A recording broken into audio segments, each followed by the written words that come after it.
sit your ass down, cause it must have been a while since you last saw a cat with such inimitable style. Living on video in a cathode ray screen, best 60 hertz friend that you've ever seen.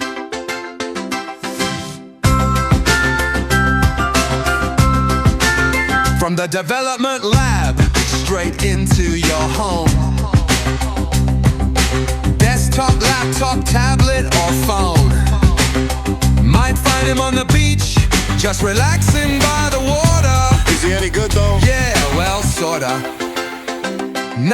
Cam, stereo sound guaranteed, 625 lines of video feed. The show's about to start and it's gonna be mental. Max headroom resemblance is all coincidental.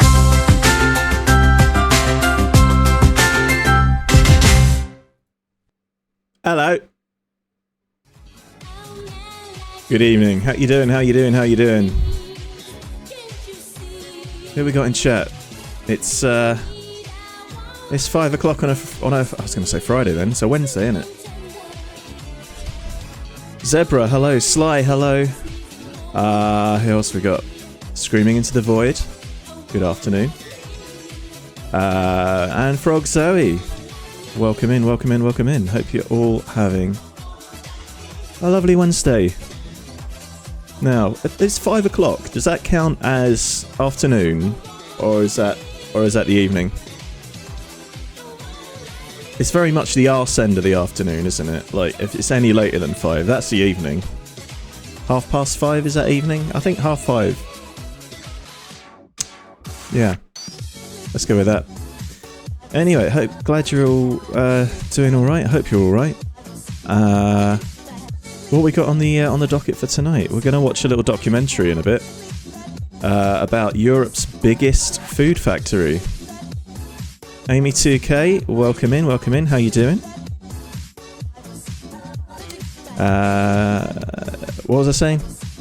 Yeah, found a great documentary about Europe's biggest food factory based in the UK. Then we're going to watch a bit of Catchphrase. And I think maybe finish it off with a new game I just got, RoboCop Rogue City. I was playing some of that earlier, it's very good. It's very good fun. 5 PM counts this evening according to some code I needed to write. Okay. RoboCop. Oh no, let's not do that. Come on, no.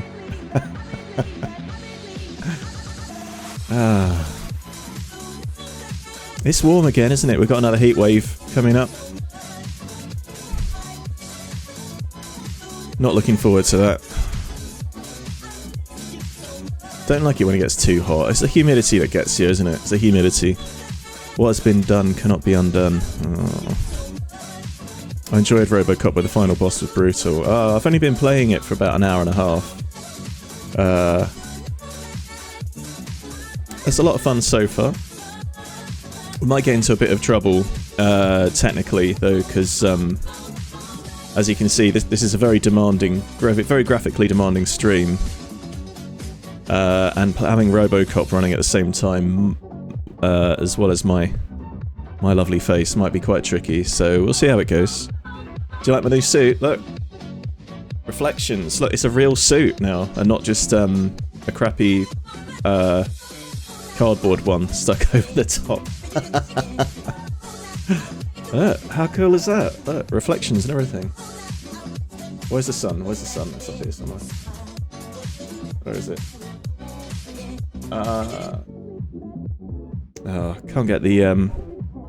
Can't get the sun to reflect in my sunglasses. I was doing it earlier. It's up there. It's up there somewhere. Forget it. Never mind. Is that genuine polyester?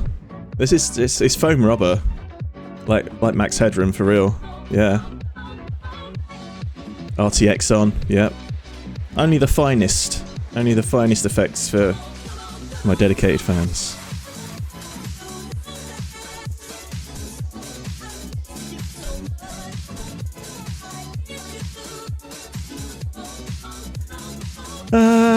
Yeah. So, shall we crack on?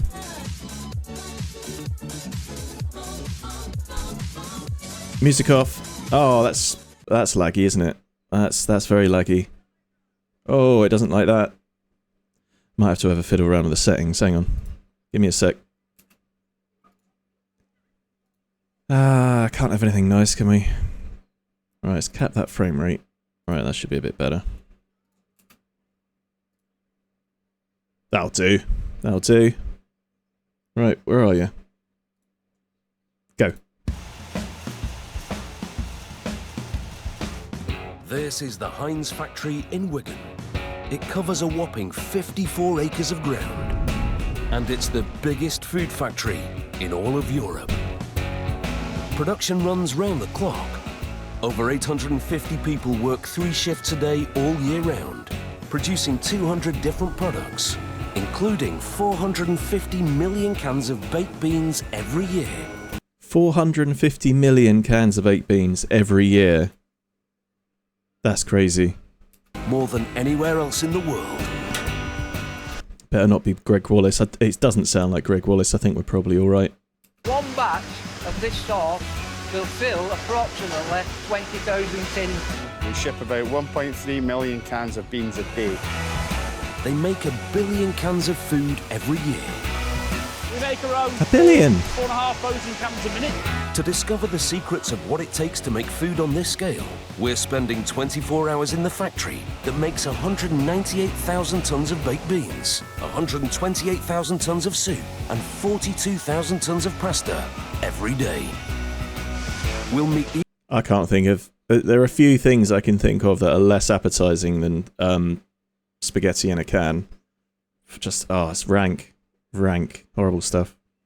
How many of those 200 products taste the same? Well, we're going to find out, hopefully. ingredients checkers. You can see the fresh, can't you? You know, look at them. You know what I mean? Testicles.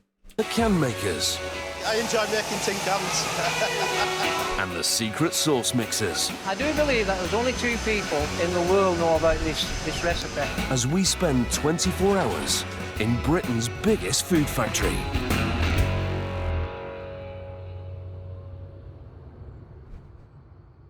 This is going to be good. It's 5:30 a.m. and staff are arriving for their first shift of the day. The site is not only the largest food processing plant in Europe, it's also the largest baked bean factory in the world. And that means lorries full of ingredients arrive here all day and night. This morning, they're unloading huge bags full of raw beans. 5:30 a.m. time for beans. I think wow, I forget how many millions of cans he said this factory produces each year. Cans of beans. But it works out to like 1.2 million a day. That's insane. 1.2 million cans of beans every day. Canned spaghetti is the epitome of I don't give a fuck food, yeah. It's food for children, isn't it? I can't eat that shit. It's fucking horrible. I'm very picky about my pasta, though. Because I find pasta's usually quite bland, isn't it? It's quite boring. So the lower the quality, the less appetizing it is. 1.2 million per day per person. Each bag holds 2 tons, and the lorries bring 10 bags at a time. Inside them are the basic ingredient for the nation's best-selling canned food, baked beans. Baked beans. This is beans unloading. So the beans arrive here from the docks, where they've come from America. Take 6 Carl Pilkington here. weeks across the Atlantic. The haricot beans, they're grown in North America and Canada. That's where we get them from because they're the best beans. It's the climate that we need. Long hot summers and cold winters. We can get them from Michigan, Ontario, Manitoba. These beans are from Dakota. Dakota beans. To shift the heavy bags, Paul uses a mechanical hoist to lift and carefully position them over a funnel.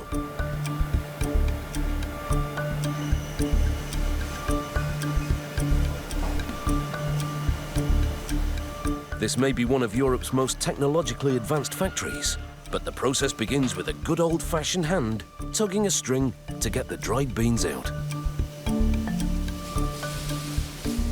Jakarta? No, she went of her own accord. It's grown out of the ground, brought in from the farm. It's cleaned up bag of beans from the farm.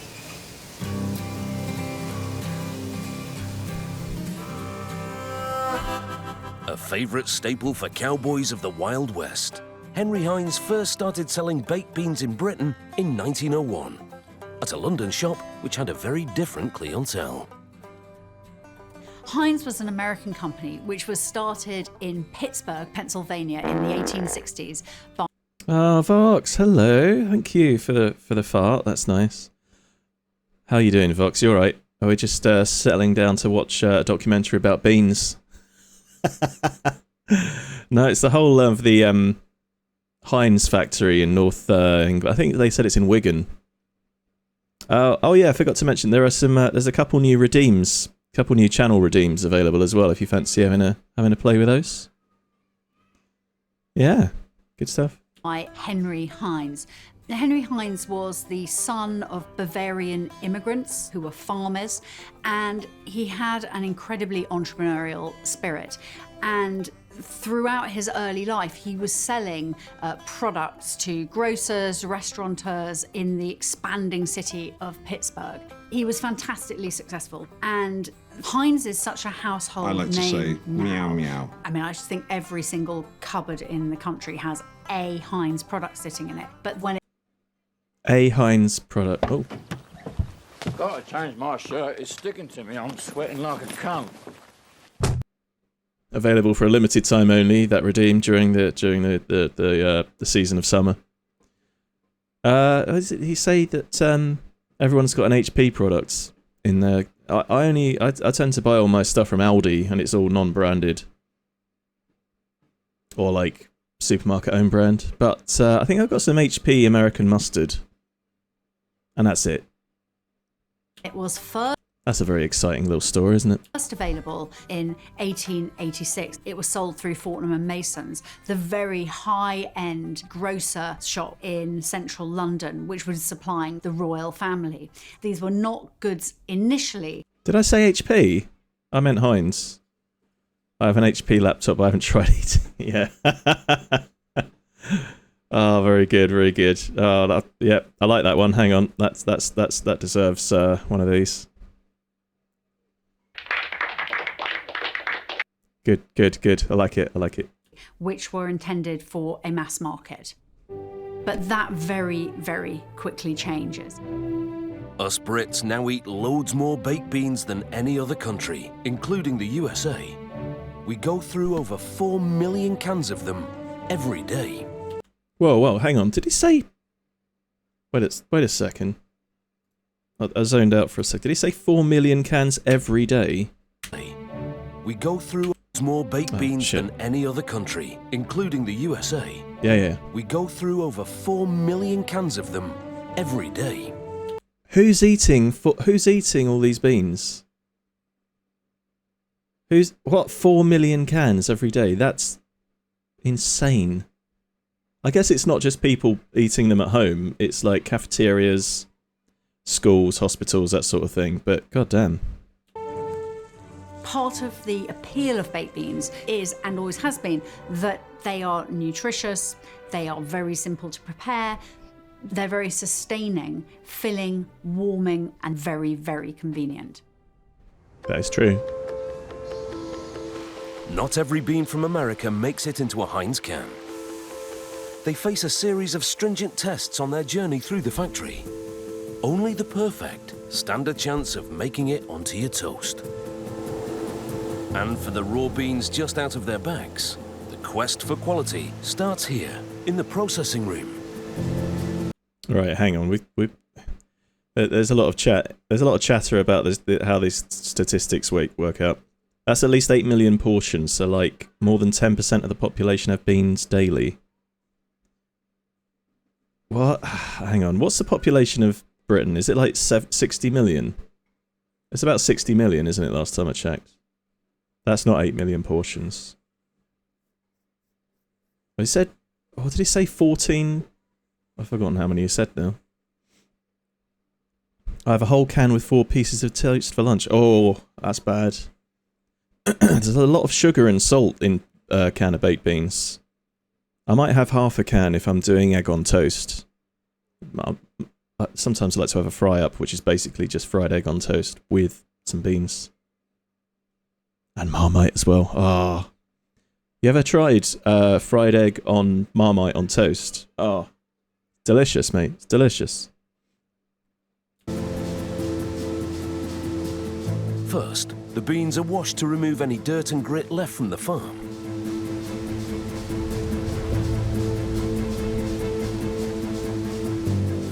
Then they enter the first of 2 huge heated steam chambers. Now feeding the beans into the blancher. The steam in the chambers blanches the beans. It softens their hard skins and lets moisture into them. Blanching also helps preserve colour, flavour and nutritional value.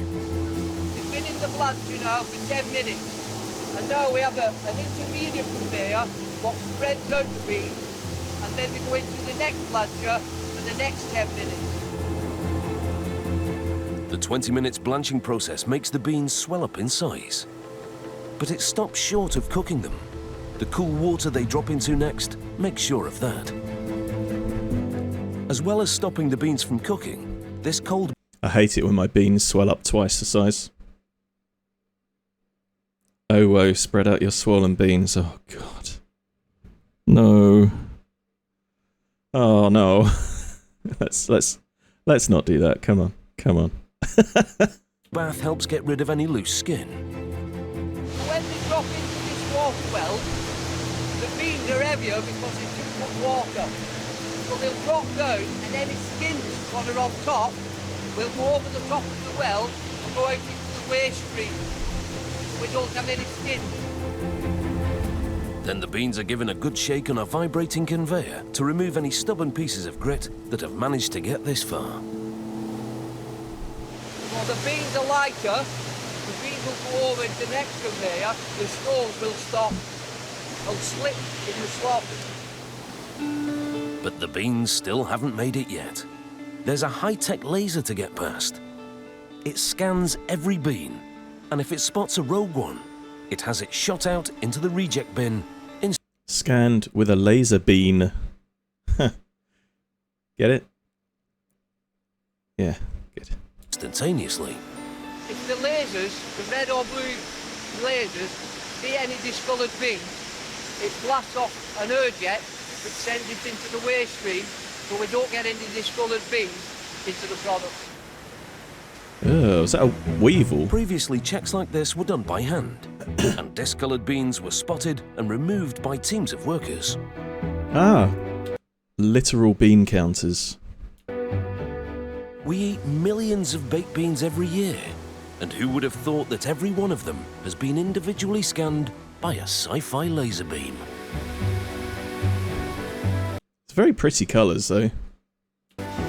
Coming up, machines for spaghetti. Oh no. France will let a rotary blade the bottom, where it's cut off to a certain length. But the human touch for spuds. Bit of green in there, bit of green in. Know what I mean? This factory in Wigan was built in 1959 and is now the biggest food factory in all of Europe. As well as the mighty baked bean, they make around 50 varieties of soup. They use farm-grown ingredients. And just like the beans, every soup ingredient faces tough tests and inspections. There we go. Some of them are even done by hand. Real food.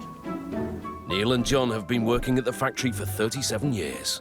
Today they're taking samples from a delivery of potatoes. Come on, lad. And casting their experienced eyes over them to check if they're up to standard for a vegetable soup. They just check these potatoes individually, do they? That's crazy. No wonder soups are fucking expensive nowadays. Just look for stones, any foreign matter. Obviously taking notice of the size as well, if they're going to meet the specification. Any bruising, anything like that, really. Obviously, the findings are measured against our internal specifications. We're allowed so many undersized, we're allowed so many bruising, we're allowed so many with the peel. Obviously, the parameters are quite tight. Everything in there now is fine, really. Well, you can see the fresh, can't you? We take them out of the ground, we'll peel them, send them straight away up. Within 18 hours ago, or 24 hours ago, they'll be here, and obviously. I wish they'd leave the subtitles on, because I'm having trouble understanding some of these fellas. They should hire lasers to inspect the spuds. Yeah, I hope that every item of food produced in this factory requires lasers. That'd be sick. Keep them fresh with our fridges. How long have you guys worked here? 37 years. 37 years inspecting potatoes. God damn, that's fucking grim, isn't it? 37 year. 1981. Man and boy, 37 year. Since I was a wee spud myself. Ha! I started. 1981. Together? Yes, Together. same day. Same day. My father worked here for 29 years before me. We're getting ready for retiring now, was. You know what I mean? 37 years in the same place, you know what I mean? No. That'd drive you fucking mad, wouldn't it, doing the same job? Especially a job like this. Would that not drive you crazy doing this for 37 years? Do you go to the pub together? Sometimes. Occasionally. To be perfectly honest with you, I think I see too much of him as it is. I know, exactly. You know what I mean? Exactly, isn't it? Mm. But we have a good relationship. We work quite well with each other. Yeah. No, he's having done, haven't These are miners, these. There's no sourness there or anything like that. It's just basically like an underpeeling. They're done by an abrasive peeler. So make sure that we don't get too many. Then once we're happy with the specification, we'll advise the storage guys to continue unloading the vehicle and get them stored into the cool room, awaiting such a time as they're needed for production.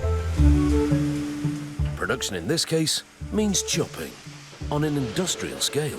Fresh Oh, from the look at farm and those. checked for size and quality by hand. The potatoes are now handed over to the machines for dicing.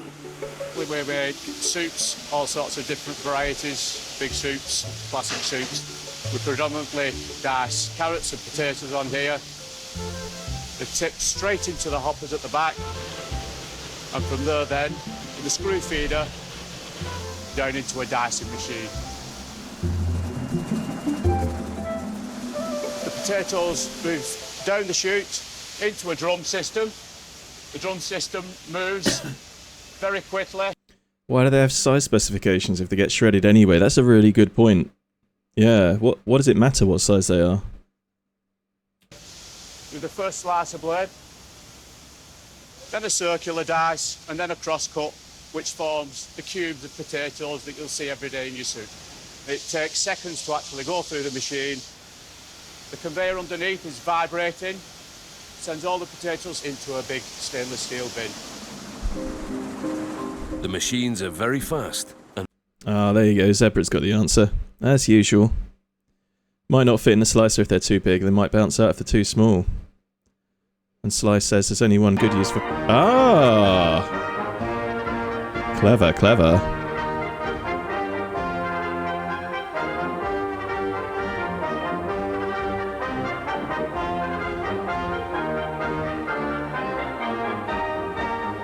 Here they come, here they come. Ah, beautiful, beautiful. Look at those. Bit of salt, please, love. Smashing, thanks. Great stuff. I'd assume they would pick out which sizes they want to keep whole for specific products and then shred the rest. Yeah, I mean, we might be illuminated. Like that. Don't stare into the sun for too long, it can cause blindness. Art of Zod, hello. How you doing? How you doing? Welcome in. Yeah, we might find out more about the potato story in just a minute. very accurate. Every potato cube is exact. Zod, we're watching a documentary about beans and everything else that... don't say HP again. Heinz. Everything else that Heinz makes in the UK.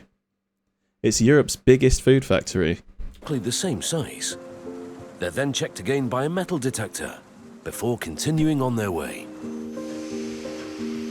Attention to detail and quality has always been at the forefront of the company's work ethic.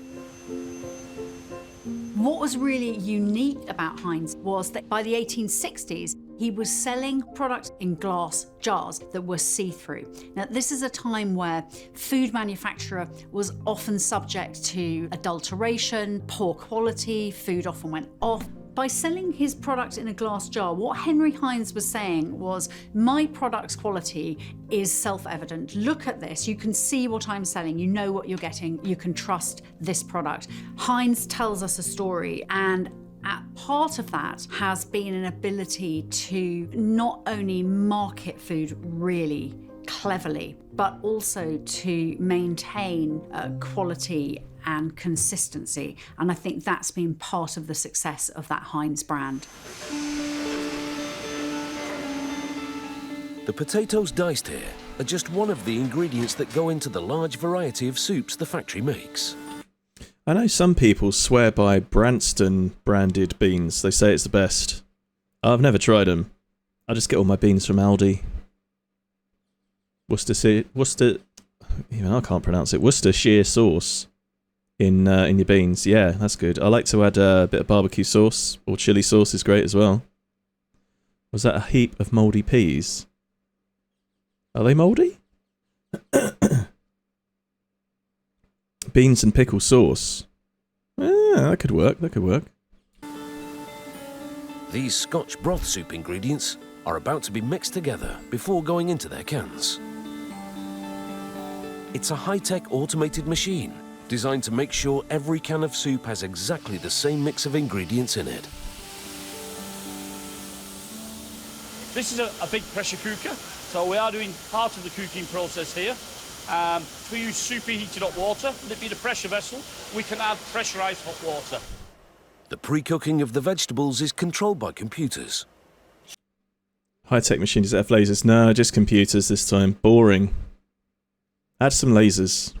Add more lasers. Humans can sit comfortably and keep an eye on progress.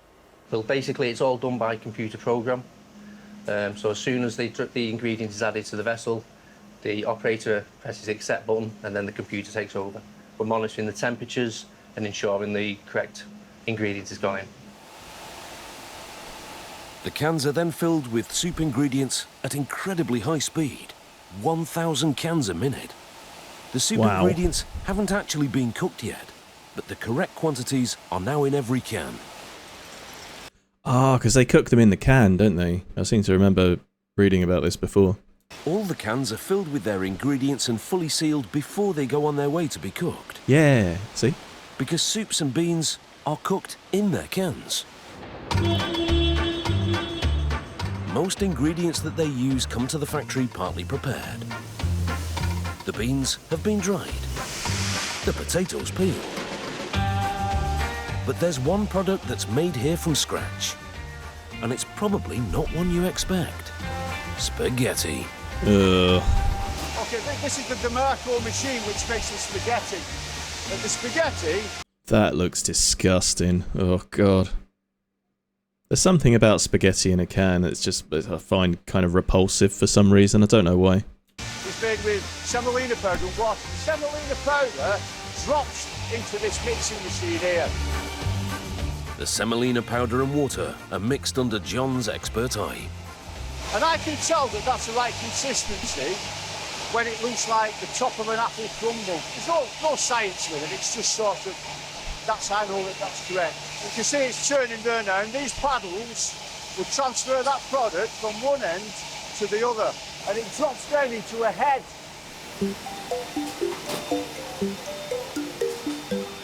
On the floor below, the pasta mix is then pushed through small holes to give it the familiar spaghetti shape. Oh. And the machines make sure that the exact same amount of pasta goes into each can. Fresh pasta always looks kind of fake if you're used to the dried stuff from stores. Yeah, I suppose it does. Yeah. Americans call spaghetti noodles. Yeah, they call, like pasta shapes noodles as well, for some reason. It's really... I don't understand America and their naming conventions for food. They've got even less class than the British when it comes to culinary knowledge, I suppose. Each wonder you're getting 39 scans and drops it round these funnels into your cans. It may be made by a shiny metal machine in a massive factory, but the spaghetti going into these cans literally couldn't be any fresher. Have a look at that. That is your raw pasta. That will now go down this conveyor to the filling line.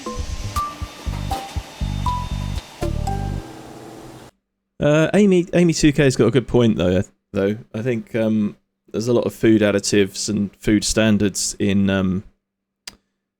the United States are illegal in the EU and the UK. They'll just eat any old shit over there, even if it gives you cancer. Because of lobbying, I guess, isn't it? Like Nestle and all these other big companies say, oh, we want to put like this red dye that gives you...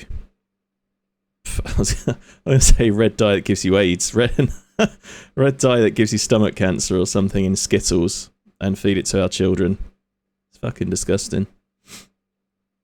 I'm so happy I live in a country that still has to make its food from edible things. Yeah, the UK is not too far behind the EU, fortunately. Like, I think we've still got most of the EU food laws from before Brexit.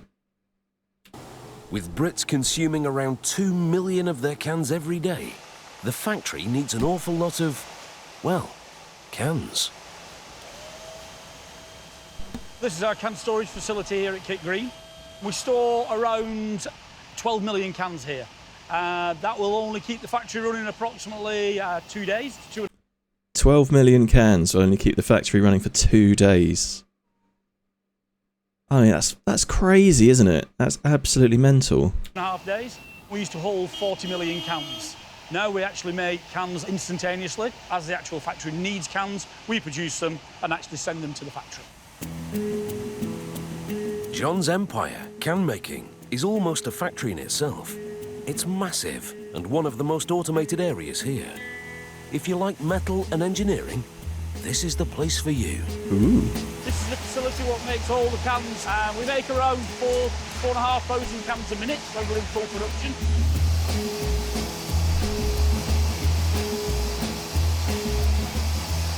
So the sheets come into the machine, they're cut into a strip with one set of cutters. And then they go into the next stage of cutters where they cut into a blank. The steel blanks are the length of 2 cans stacked on top of one another. We measure the blanks on a weekly basis to make sure that we always got a perfect shaped blank. It's good this, isn't it? Hershey's Taste of Sick. US chocolate's nasty. Yeah, I haven't tried Hershey's in a long time. I just remember it tasting very, like, almost kind of bitter and very powdery for some reason. It didn't taste like chocolate at all. Ooh, excuse me. Shipping empty cans sounds like a horrible waste, so I'd be surprised if they don't make them on site. Yeah. Yeah, very good point. Agrippa collects the perfectly shaped blanks, 240 sheets at a time, and delivers them to the welding machine. Oh, wow. So inside this machine, we take a flat piece of metal, roll it into the cylinder. We actually then weld the cylinder along its full length. It's now the right shape for a can, but double the height. So the cylinders travel across the room to yet another machine, which...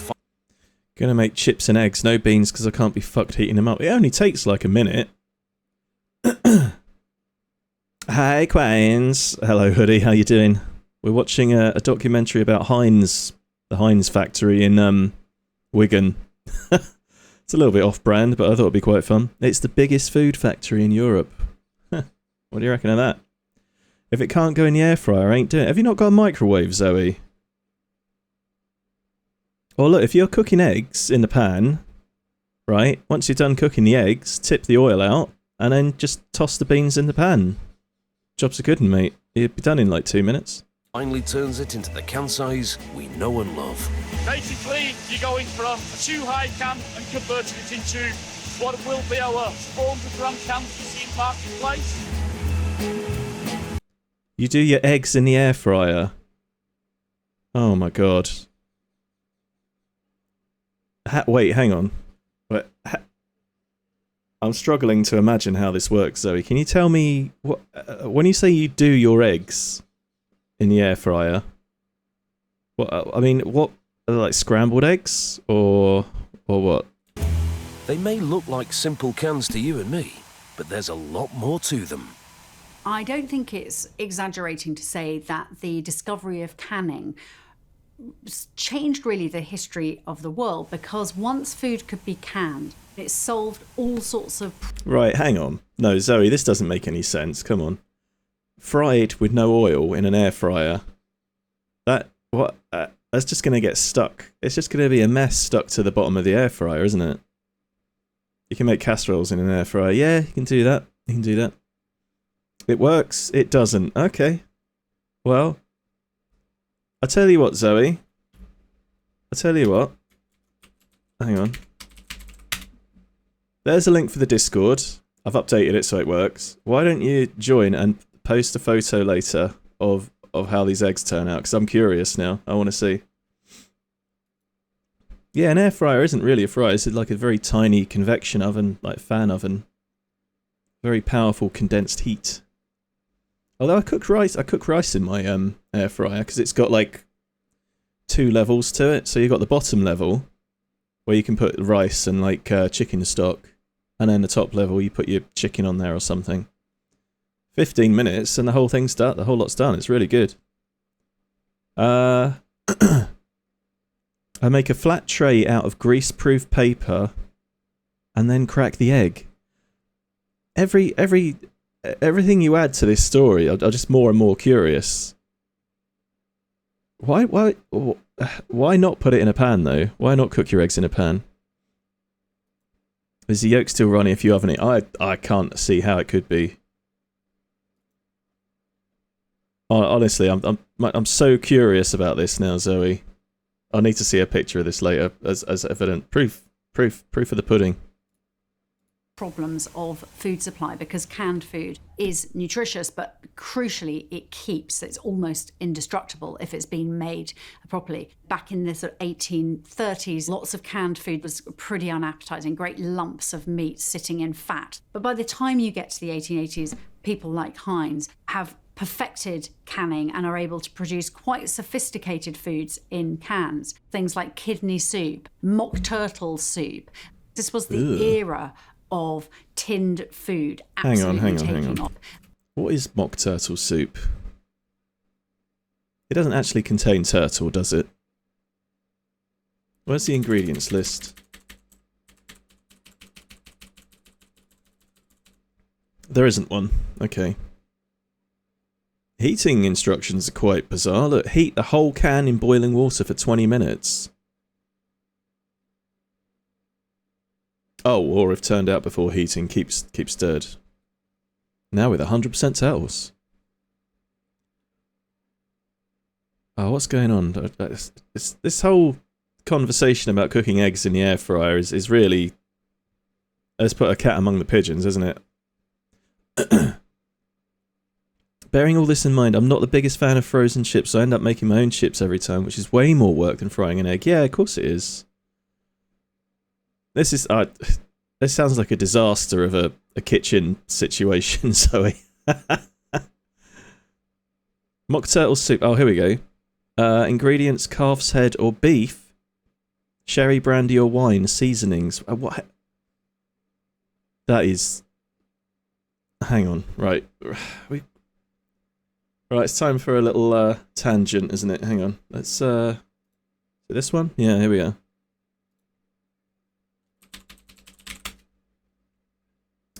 Fuck off. Mock turtle soup.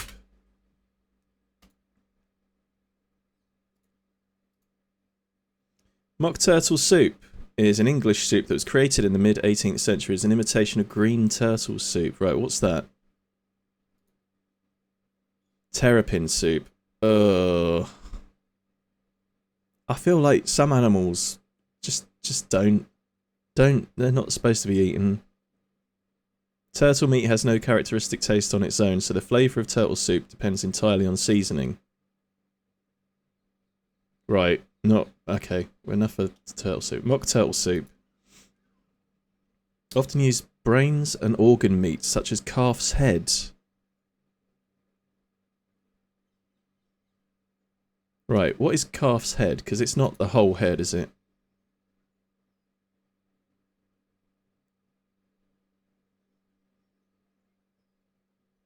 Tête de veau.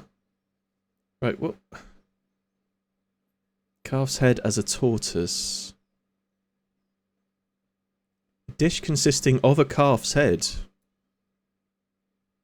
What? Right, what part of a calf's head is that? Does this include the brains or what? I'm starting to regret looking all this up. The link for the Discord doesn't work. I only updated it like last week. That should work. Fuck's sake. What's... Making your own chips is a waste of life. Just get yeah, that's what I do. You get the frozen skin-on chips from Aldi. Those are my favourite. I like the skin-on chips. Skin's good. It won't let me click on it. Oh. Well, I don't know. Are you on PC or on your phone? Turtle mean is the 1880s version of frozen pizza cheese. It does look disgusting, doesn't it? All right, we need to crack on, or we're never gonna get to the end of this, are we? Where were we here? Oh, where's the thing gone? There we are. This was the era of tinned food absolutely taking off, and Heinz was right there at the centre of it. You actually put beads on the side of the can. This provides the strength in the can. Machines even test every one of the distinctive ripples, called beads. They help to make the cans rigid and allow them to take a huge amount of weight, which comes in handy if you're ever stacking cans. Next, one end of the can is closed, so it's ready to be filled, and it's the top that goes on, before the bottom. So what we have now is a facility which is making 4,500 cans a minute as we speak, making 1 billion cans a year. With over... Did he say 1 billion cans a year? Did I hear him right? Cans a minute as we speak, making 1 billion cans a year. 1 billion cans a year. That is mental. No, it can't be right, because he said they make, Oh, I forgot. Did he say 40 million cans a day? Alright, yeah, I suppose that could work out, couldn't it? That does sort of make sense. With over 4,000 cans produced every minute, these are very hard-working machines. Can you imagine if this documentary was that observation round on Krypton Factor and you had to remember all of these numbers? Wouldn't have a bloody chance, mate. Hoodie Mike, can I make a controversial statement? Yeah, of course you can, mate. Of course you can. We're all friends here. So long as there's no slurs. Branston beans over Heinz. I was saying this earlier. Yeah, some people swear by Branston beans, don't they? I've not tried them personally, but yeah, supposedly they're really good, aren't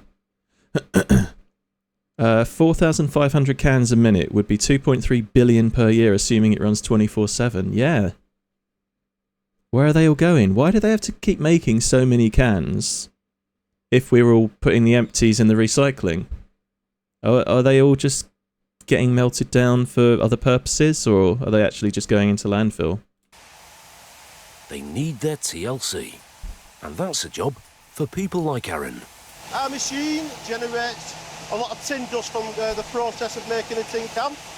That tin dust, mixing with grease from the lubrication we use on the machine, that creates a grinding paste, can accelerate the wear in the shaft and the bearings. So we stop this machine every 24 hours, and part of that is just to give the machine a clean, to remove that tin dust. I've been here for 22 years now. I'm actually a second generation can maker. Everybody in this, everybody who works here seems to like have followed their father's footsteps into the business. Are there no other jobs available in Wigan? I can't say, I've never been. Oh, they all get melted down, do they? Okay. Some glass is reused, pretty much everything else is melted. I suppose it makes sense from a hygiene standpoint, doesn't it? So if you get an empty can, you don't just clean it out, it has to be melted down and remanufactured, I suppose, doesn't it? father was a can maker before me. I enjoy making tin cans.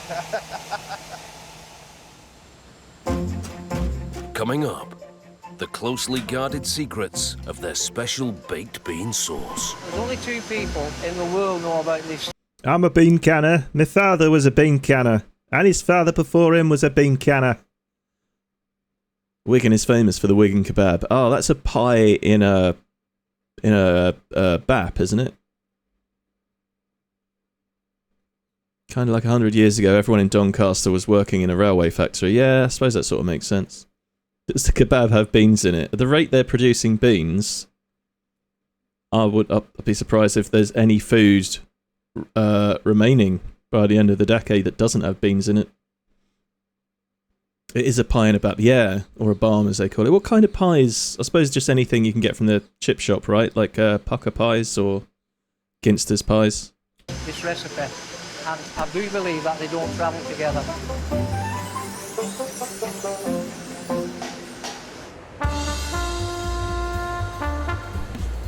This factory in Wigan has been mass-producing canned foods since 1959. It's the largest baked bean factory in the world, producing up to 3 million cans a day. That's a lot of baked beans. They take pride in using familiar farm-grown ingredients and letting everyone know what goes into each can. But when it comes to their... Oh, how much sugar do you get in a... 9.8 grams of sugar per half a can, which is 11% of your recommended daily intake. Yeah, look, tomatoes is the second biggest ingredient, and sugar is the fourth, and you got salt a bit further down. So, yeah, I don't know. I'm kind of wondering what baked beans would taste like if they weren't just absolutely soused in salt and sugar.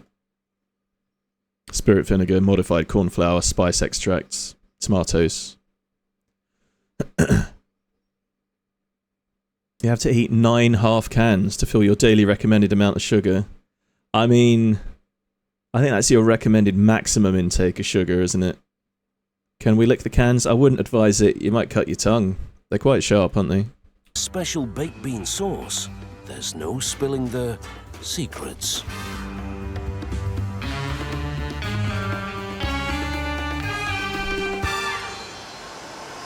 Now we're going to make some sauce. We're adding now the PTP, the pure tomato paste. It's just tomatoes. We get from different countries, Portugal, from California, and it goes into the vessel, added with water, otherwise we won't be able to transfer it because it's too thick.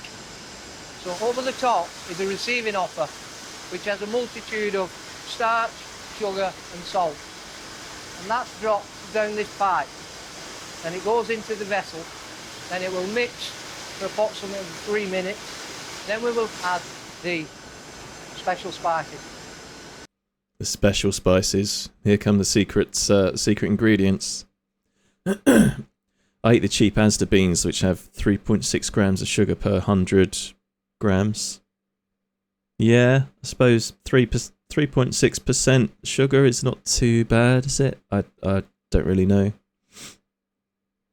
I'll just get the Aldi beans and Aldi branded beans. Bramwell's, is it? They're okay. It's fine. The real flavour is in the savings. Yeah. Yep. And is that all that goes into it? Just this little tub? And that makes 40 million cans of beans. Superstore in town here is tomatoes from Spain, and I disaffectionately call them water in bags because that's what they taste like. Oh. Yeah, you got to treat yourself to the nice tomatoes on the vine when you're at the supermarket. Don't buy the crappy, the manky ones. The special spice recipe has been kept secret since 1901 and is delivered to the factory as 3 powders.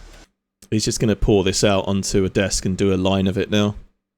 So committed is he to the Heinz company. Woo, that's the good shit. It's a special blend that no one knows about. No one knows. That's why I don't know. Exact amounts of these blended spices are weighed out for each batch of sauce. I do believe that there's only 2 people in the world know about this recipe, and I do believe that they don't travel together. I believe it's locked away in a safe somewhere. Finally, everything is blended together in a mixing machine for 15 minutes. The spices pack a punch, because one small batch in this special sauce fills a whopping 20,000 cans of beans. Test that now for salt, and we'll test it for sugar. Make sure it's within our tolerances. We don't want too much sugar and we don't want too much salt. We don't want less either. Heinz Best BV sauce. The factory is enormous, sprawling across 54 acres of land and full of machines. But one job you may not want a robot doing is coming to your rescue. Not when there's a dedicated team of firefighters to do the job. Ready for action 24 hours a day, 365 days a year. It's even the colour of baked beans, this fire engine, look. There's something about baked bean sauce, so it tastes fine if it's on baked beans, but you wouldn't want it on literally any other food, would you? I mean, if like you're having it on your toast, like beans on toast, that's fine, that's one thing. But it's not the sort of thing you'd like, oh yeah, delicious baked bean juice. I'll pour some of that on my ice cream, yeah, nice. £5 if he snorts a baked bean. Oh, I bet they do all sorts of dares with each other in this factory, don't they? I'll give you 50 quid if you can stick this can of beans up your ass. You're on. We've got 35 volunteers. That's when the baked bean coloured ambulance arrives.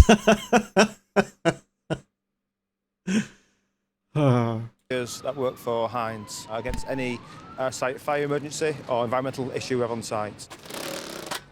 Well, we're not fully qualified firefighters, but we go off site every year to have assessments done with local Merseyside fire brigades.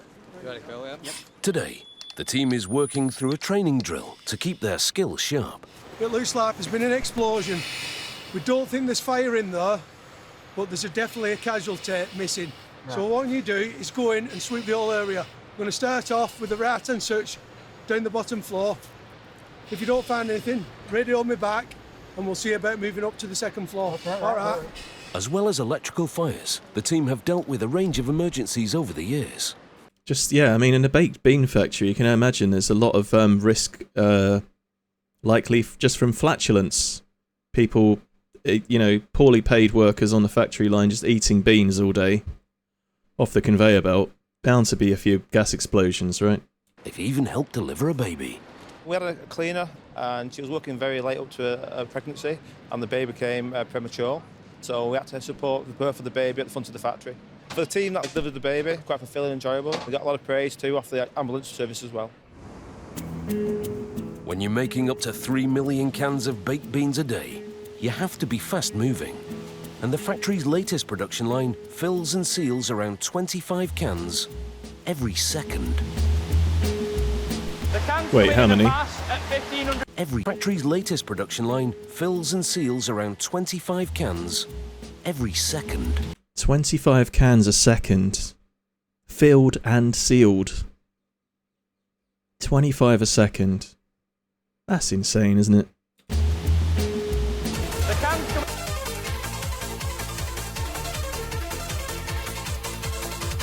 Cinnamon, hello, hello. This very intense bean of the bean factory. How you doing, Cinnamon? You alright? We're watching a documentary about the Heinz factory in Wigan. I've said this before, I'll say it again. Europe's largest food factory.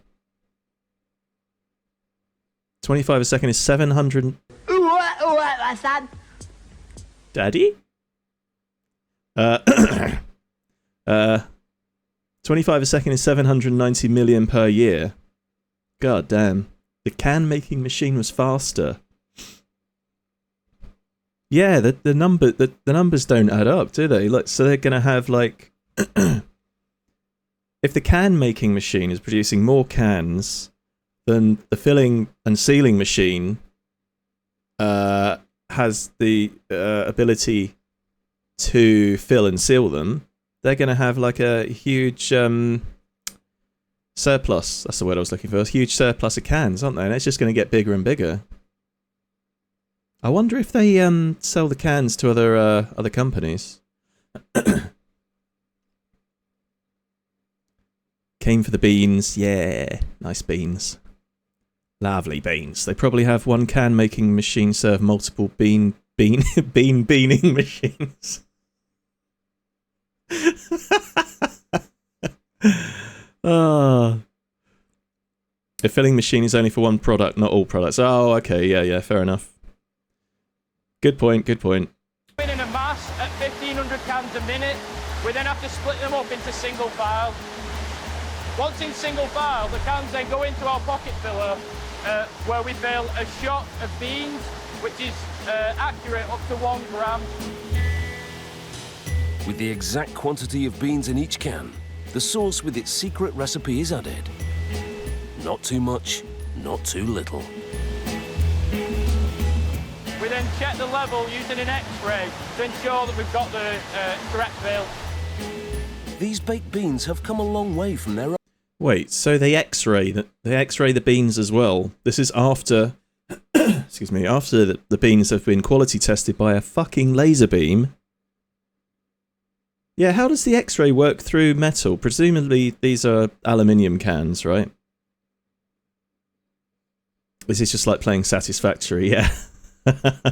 Origins as a traditional hearty dish with molasses and pork from Boston, USA. Oh, those look better than regular tomato flavour, don't they? I'd eat some of those. Heinz baked beans originate in a way from Boston baked beans, which would traditionally have been baked with all sorts of spices, tomato sauce, sometimes sausages, maybe molasses, to produce something that's really quite inexpensive but has a huge amount of flavour and nutritional value. Baked beans start out as this quintessentially American product, and yet now Britain is the biggest consumer of baked beans. I mean, now I think we can almost lay claim to them as a British product. There you go. Britain eats more beans than any other country on earth. You ever had pit beans before? You get them at barbecue places? No, I don't think I have. I don't think I've seen them before. I'll definitely try them. I find that like tomato sauce beans are just pretty boring, aren't they? I used to be able to get like barbecue beans instead. Bean expert, title of your sex tape. All right. Let's just try and keep it PG, shall we? Come on. I'm trying to push for a broader audience than you lot. You know what I mean? Come on. Pit beans are beans, pulled pork. Oh fuck yeah. Pork and beans. I'd eat the shit out of that, man. That sounds lovely. Our nation's taste for baked beans grew stronger during wartime and rationing, when they were officially classed as an essential food. By the time the Second World War breaks out, they are such a sort of central part of the diet that beans were exempt from rationing, unlike many products which stopped being produced, because they were seen as an essential. Since then, sales of canned food have grown a lot, especially baked beans. It's no surprise the factory seems hooked on producing at ever greater speeds. They recently spent many years and millions of pounds on this whole new area, with machines dedicated purely to putting pork. God, those sausages look disgusting. No, I'm not a fan of the sausages that you get in cans of beans. That's the lowest grade meat possible, isn't it? It's horrible stuff. Pork sausages into cans. This is where he's gonna say, oh, actually, all of our sausages are made by fucking free-range pigs with tiny artificial wangs. Yeah, we ensure that all the pork comes from the pigs with the tiniest possible penises. Oh, why did I start playing this documentary? It's making me go funny. It's good though, isn't it? I like a good entertaining documentary. There we go. Sarah, we're filling the cans at the moment with frozen sausages. Frozen sausages. We're tipping in excess of 150 bins per day of sausage through a weight filling system. This machine weighs out precise amounts of sausage per can. So the weight filling system has 30 heads on it, and the machine is taking combinations of any of those 30 buckets to make the correct weight per can. But we're not only satisfied with weighing them at that point, we weigh them again to make sure that we've got it right the first time. They spent an awful lot on money. They spent an awful lot of money on the machinery producing this stuff, considering the poor quality of the meat that goes into these sausages. They look like you could get some distance shooting one from your mouth. Try it, Zoe. Get a tape measure out. Have a go. The custom-built machinery was installed in 2017. But it took many years to design, with factory workers closely involved from the start. The guys who work in this area knew what the limitations of the old kit were, and we tried to think about and design all that stuff out. Prior to this area being designed and built, the machines were hand-loaded individually, and then the sausage were counted in one at a time. Fresh, non-frozen products. It's a very labour-intensive manual operation. All the investment in technology, machinery and design has one simple goal: to slip sausages into cans faster than before and speed up production. We're currently targeted in excess.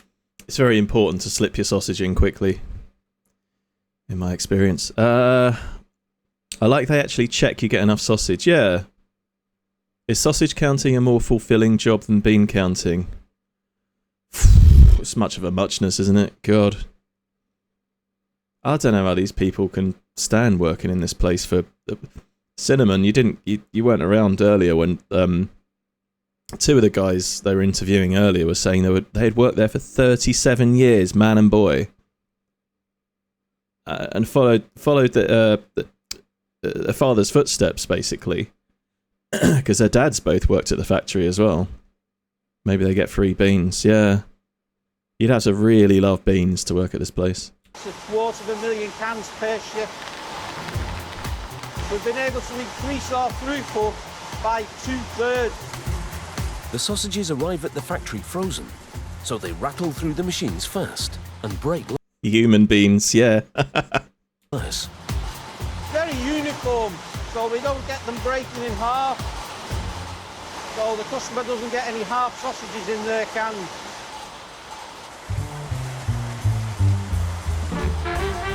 And if any rogue sausage manages to sneak into a can, it won't make it out of the room, no matter how fast it's going.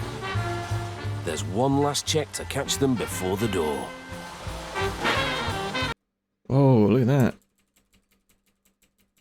High speed collision there. Right, so how has that been shot off the... Bang. Oh, that sausage nearly did a flip over the back there. Look at that.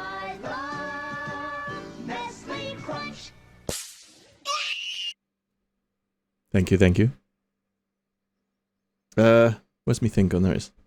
Hypervelocity sausage ejection, yeah. A state-of-the-art machine weighs each and every can. If a can's weight is wrong, with too few or too many sausages, the machine ejects that can, shooting it off the line and into the waiting reject bin. What do they do with the rejects? So they just give them away to staff for free or something? Someone could have had a wonderful day finding extra sausage in their can, but no. No, can't allow people too much enjoyment of life. No extra sausage for you, sorry. With new machines... Yeah, it probably is compressed air. They use that a lot in food factories for shooting stuff off conveyor belts, I think. And increasing automation, the factory's seen many changes in the last half-century, and no one's seen more of them than the longest-serving employee, here since 1975, John Bean. Mr. Bean. Oh god, please tell me his name's Bean. Hang on. Talked over too much of this now.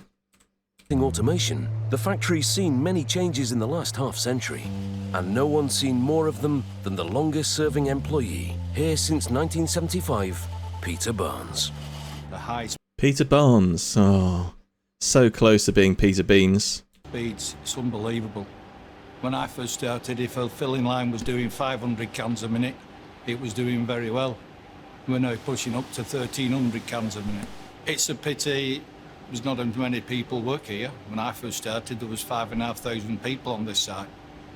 I believe we're less than 1,000 now, but we produce more food. With 5,500 people when I started off. Down to 1,000 now due to all these robots. He should change his name, Cinnamon, yeah. super speed machines and robots everywhere, it's not surprising that today's young apprentices... He could change his name to Frank N. Beans. Yeah. ...are tomorrow's engineers. Some of the technologies that we've got now are really advanced. We've got to have young people that are coming through that really want to do engineering, and then I think that stands out when you're taking them through the process. They're really going to be the future of the company, really. One thing that surprised me when you get here is the noise and the speed of everything, and everything's fast-paced.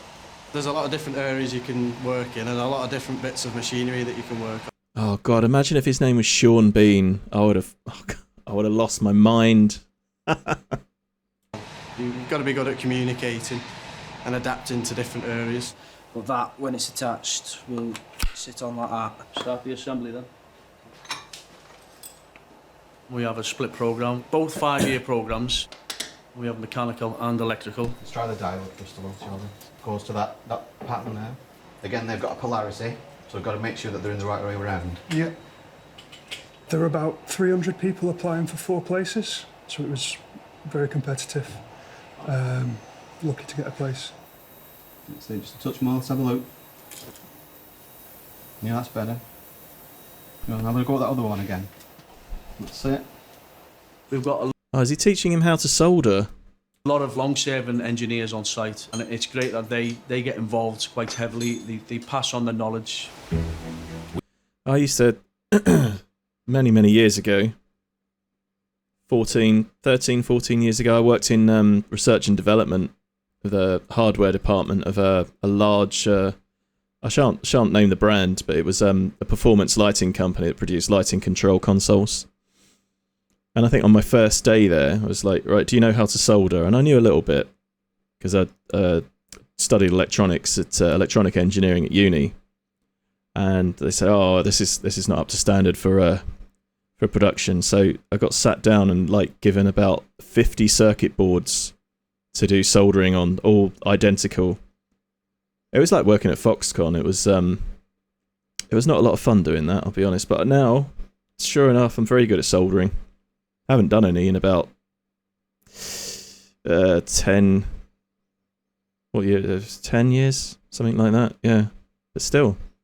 With the cans filled and sealed, they're ready to be cooked by the thousands. What we call cooking, they call sterilising. And it's not just the name that's different. This is mass cooking in massive machines. Oh, were they using a propane soldering iron? What? Hang on. Let's have a look at that. It looks like it, doesn't it? Why are they not just using an electric one? Let's have a look. That's bizarre, isn't it? Alright. They call sterilising. And it's not just the name that's different. This is mass cooking in massive machines. So this is sterilising, where cans come from filling, and they're to be processed to be made safe and to guarantee the shelf life of the product. Sterilising is a process using heat or steam and treating the cans to control the bacterial levels within the can. Therefore, moulds won't grow, therefore the product won't spoil, and it will guarantee it to be as good as when it was put into the can at filling. Suppose they need to repair the machine in situ. Can't be running an extension cord across the factory floor. Yeah. Can you get battery-powered soldering irons now? Is that a thing? Probably not, considering how much heat they need to generate, I guess. Understand and working on a machine. Oh, they do. Oh, you've got one of you. Oh, okay, nice. Ah, modern technology, eh? It's amazing. One of the things about canning is that it removes the need for preservatives. The process is the preservative. So actually, often food which is in cans has not got a lot of additives or any at all because it has been sterilised through the process. And that was one of the things about Heinz's products, that they were really quite simple, almost like home-cooked recipes, but they had this quality of being canned and therefore being long-lasting and therefore very, very convenient. Ryobi has one for 18-volt power tool batteries. Oh, okay. I was going to say, does it run on a drill battery? Yeah. So you get 2 hours out of a 4 amp hour drill battery. That's... Oh, hang on, 4 amp hours, that's 4,000 milliamps, yeah. You get 2 hours out of that. That's more than I thought. That's pretty good. There are 2 gigantic cookers here at the factory, both cooking with steam, unlike nothing you'll ever see at home. The cans of vegetable soup are cooked in vast vertical towers. They're over 40 feet tall and hold over 80,000 cans at any one time. The cans are continually being fed onto cradles that carry them up and down the towers. Their steam-filled ride takes them through different temperatures for optimum cooking and sterilising. The steam chamber involves loops of chain. It's going up to the top of the tower, then it will come back down, and it will repeat that process 5 or 6 times. This is to guarantee that the can is travelling slowly and picking up heat through the steam chamber. Each can of soup takes a 2.5-hour ride through the sterilising towers. They may be enormous cookers, but they are gentle giants. It's funny, I never thought they'd need to sterilise the cans. Oh wait, hang on, this is... I wasn't paying attention. This is before the cans are filled with food, right? Because it'd be kind of pointless sterilising just the outside of the can, wouldn't it? 18 volt, 4 amp hour battery is 72 watt hours and a 50 watt iron is more than enough for working on wires or circuit boards. Oh, okay. Oh, this is cooking the food as well. Oh, I thought this was a different process. There we go. It's a very gentle process. You're not agitating the can. Large pieces like potato, they can travel very safely and gently through the process while being treated without breaking down. If you treated it with agitation or rotation, you'd break the product down, you'd end up with mush. They then go through a pre-cool and then through a rain cool with chlorinated water before then coming to a discharge. So a can takes approximately about 2.5 hours to travel from in-feed to discharge. So this way you guarantee that you've destroyed pathogens and the harmful bacteria.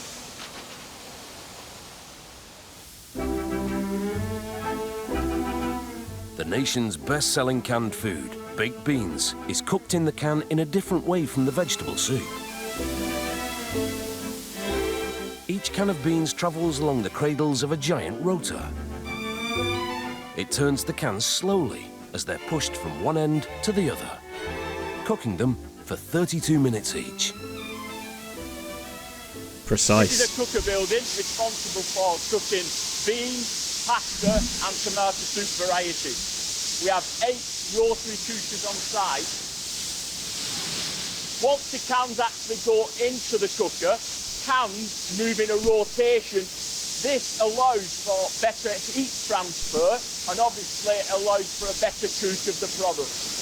Effectively, it's like you... Yeah, really need those subtitles on again. They can't... Oh, hang on. Can I just turn the subtitles on? Yes.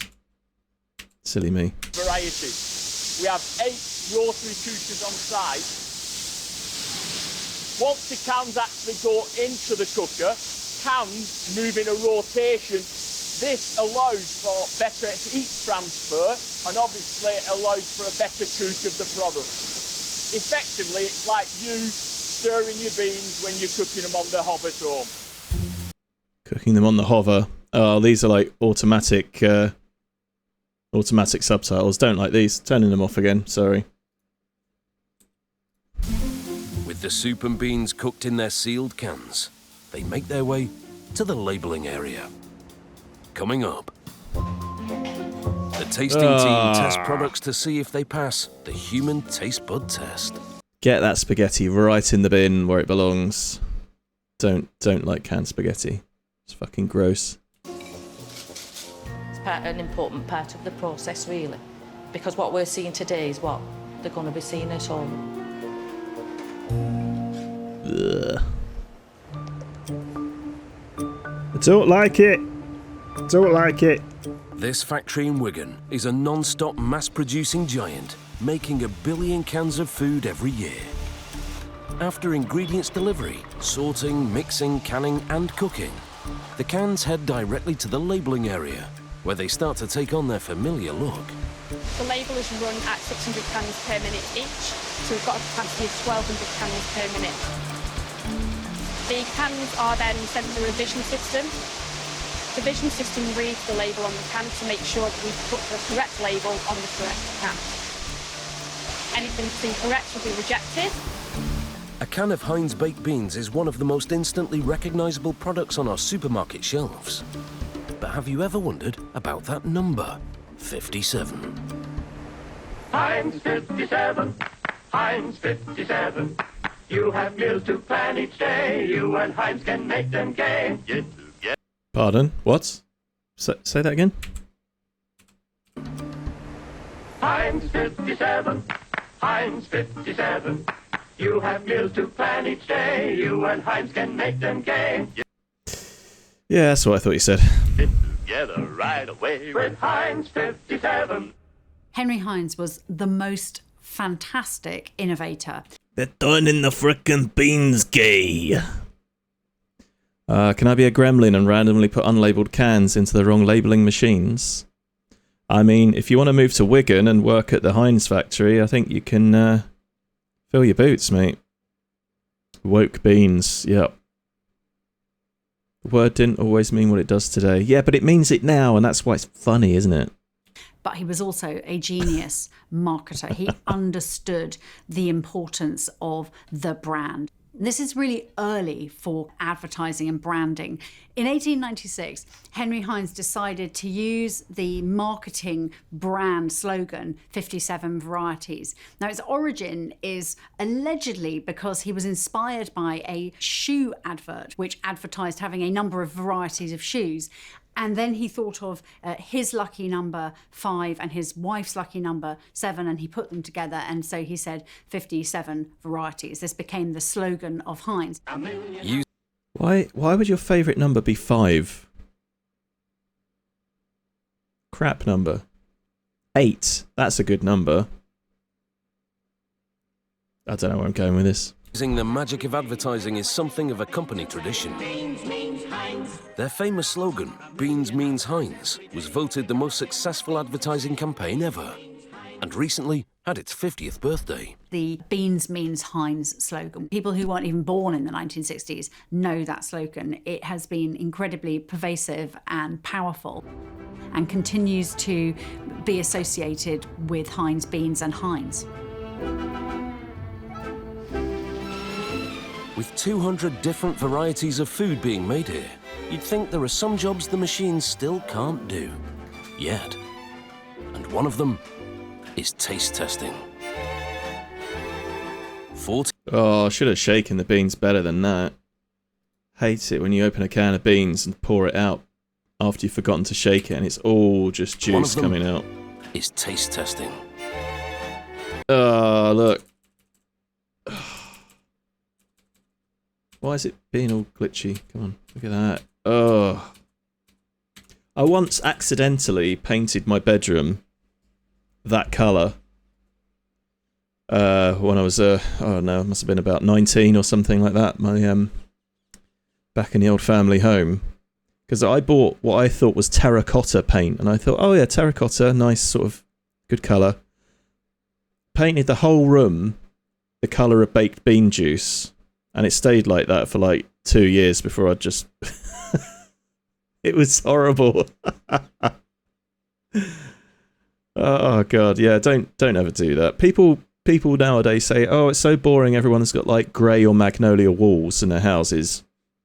It's great. You think back to the 70s and the 80s when people had like really horrible wallpaper and paint colours, or in my case in the early 2000s, because I couldn't tell what terracotta was. Yeah, stick with whites and greys. It's much better now. 40 employees also work as a crack team of tasters. It may look like a job just eating, but it's a key product check. So everything that's made and produced here will pass through the tasting room. We sample throughout the day, and we can have 10 or 12 varieties per tasting.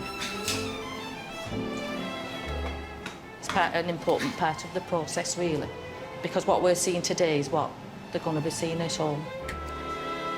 Oh god, that looks foul. I don't know what it is about this kind of food that just it's like overly sweet, artificial tasting sauce with horrible, cheap little pasta hoops.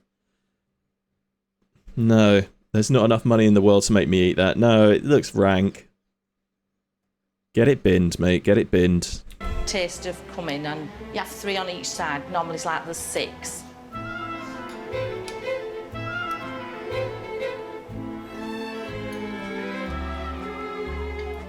And they've all been through sensory evaluation, the tasters. As you'd expect here, even the tasters get tested. Each of the official tasters have their taste buds checked every 3 years to make sure they're still up to scratch. Wait, how do they test their taste buds every 3 years, or check them? Do they just, like, put their tongue under a microscope or something? We test for sugar, salt.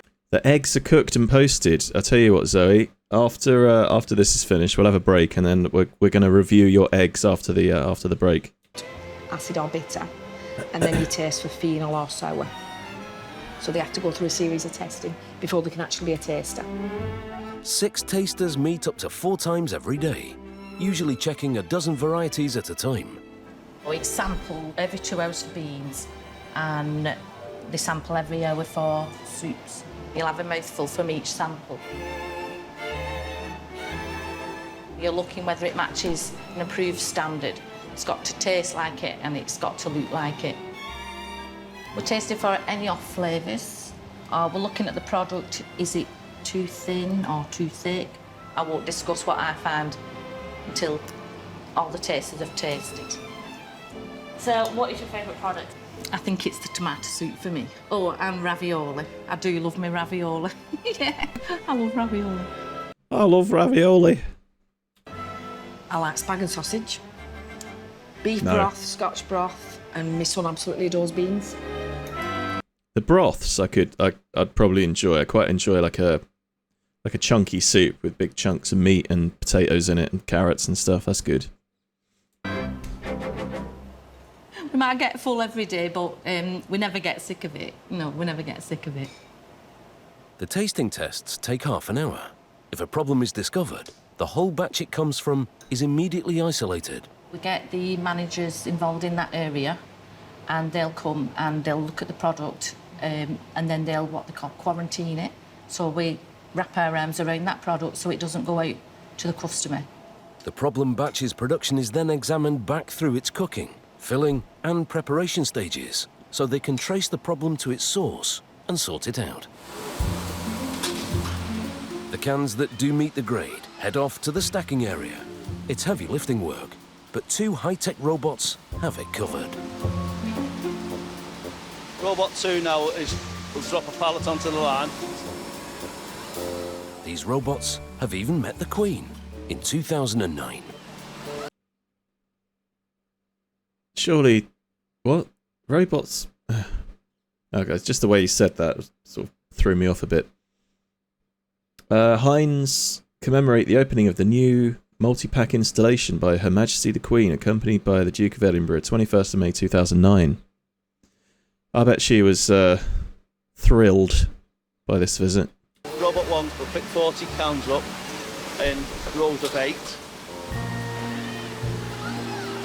I bet the Queen's never eaten a baked bean in her life. And then it'll go through a sequence of going up to 6 layers high, depending on what... Her Royal Highnessness, yes, Matt, yes. Oh, you're getting one of these, hang on.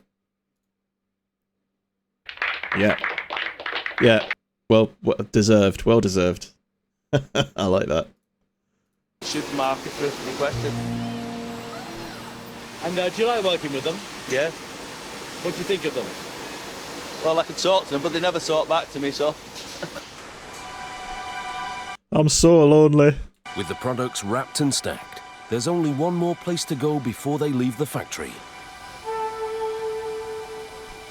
Dispatch.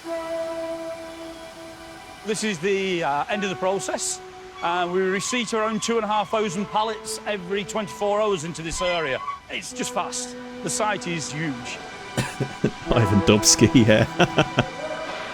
It's getting towards the top end of full because we're going into our hopefully cold season. During winter we sell a lot more soups.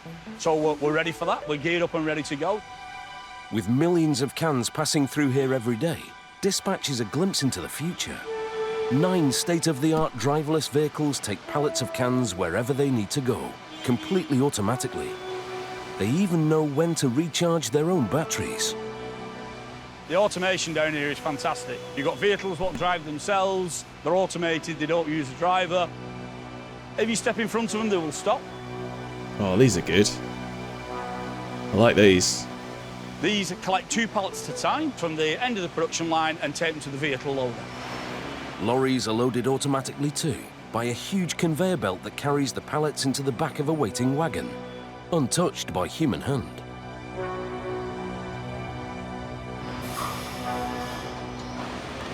The quantity that we need to have to make sure that we can supply all of the UK and some export means that we need a large storage facility. The good thing is that most of our products have anything between 12 months and 2.5 years shelf life, so we're not having to turn stock on a daily basis, maybe like bakeries doing things like that. All the cans from the factory go into the massive state-of-the-art distribution centre next door.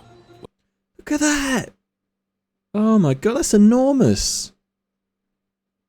Pallets and pallets and stacks and shelves of beans going up into the sky there. That's crazy. We've lost the AI war. They've got total control of the beans. Yeah. The whole factory is going to be run by AI. All these people who are so proud to have worked there for 37 years, they'll be given the boot overnight, mate. Where they're stacked by driverless cranes that work 24 hours a day, ready to head out to shops all over the country. With 1 billion cans produced every year in this huge factory, the chances are that most British households have a can or two that came from here, the biggest food factory in Europe.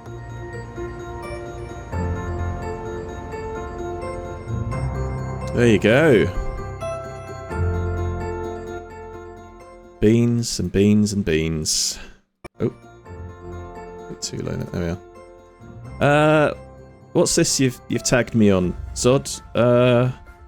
Heinz Invaders TV ad. Is that worth a look? Heinz Invaders TV ad. Is that a thing?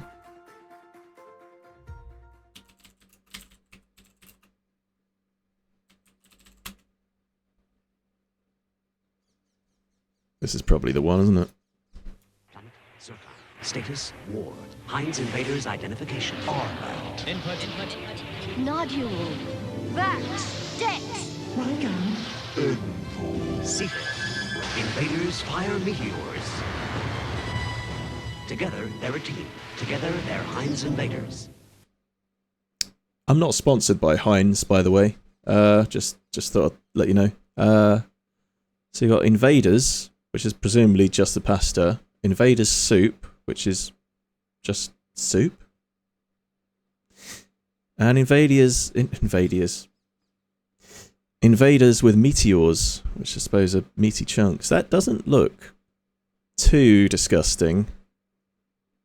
But no, I'm not persuaded. What was the other thing? What's zombie apocalypse? Zod, what's that? They just have to transfer all the remaining 1,000 workers to the taste testing department. Yeah. No, they'll probably get a machine to do that as well. Anyway, right. I'm gonna have a quick break for a few minutes, maybe 2-3 minutes. So I need to go and have a tinkle, get myself another drink, and then we're gonna have a look at Zoe's eggs. That sounded a bit weird. Right, back in a bit. Don't go anywhere. is what happens when you plug into the Nintendo Entertainment System. Only Nintendo presents Rob and the Gyromite game, the Zapper and Duck Hunt, and only Nintendo lets you collect all these exciting games. The Nintendo Entertainment System. It's waiting for you at Boots now. I'm going to tell you how it's going to be. With Scotch's lifetime guarantee. Tape what you want both night and day. Then re-record, not fade away. Re-record, not fade away. Re-record, If it's Scotch, it's guaranteed for life. Oh, isn't life dull? What we need is a Sega. That's a games console. Plug me in and things will really liven up. You can get loads of Sega games like Outrun, Double Dragon, Shinobi, Ghostbusters! And the graphics, well... And you can buy extra bits like these. 3D. Oh, you look weird. Okay, do us a favour. Plug me into a Sega. Now whack on the patches and I'll get back.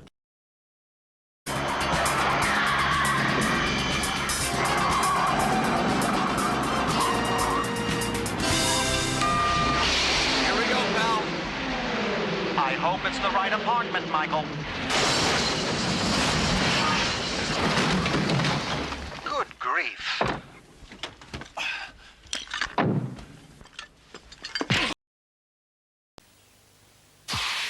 Ah, that great new orange taste.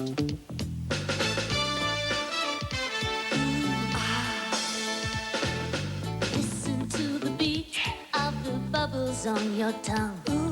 You can feel the fizz of the Fanta going down. When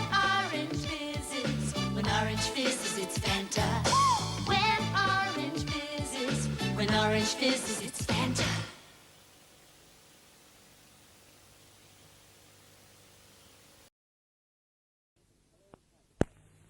Hello, faggot lovers everywhere. I've a message for you from Birdseye. Birdseye faggots will appeal to your whole family. They've made them with lashings of gravy, but they've gone easy on the spice because kids don't like them too spicy, apparently. Birdseye even suggests that people who don't like faggots could enjoy these. They live in hope. You know, they could be right. Hey! You still don't have a Sega CD? What are you waiting for? Nintendo to make one? You have seen the games, right? Wrong answer, man. Show 'em!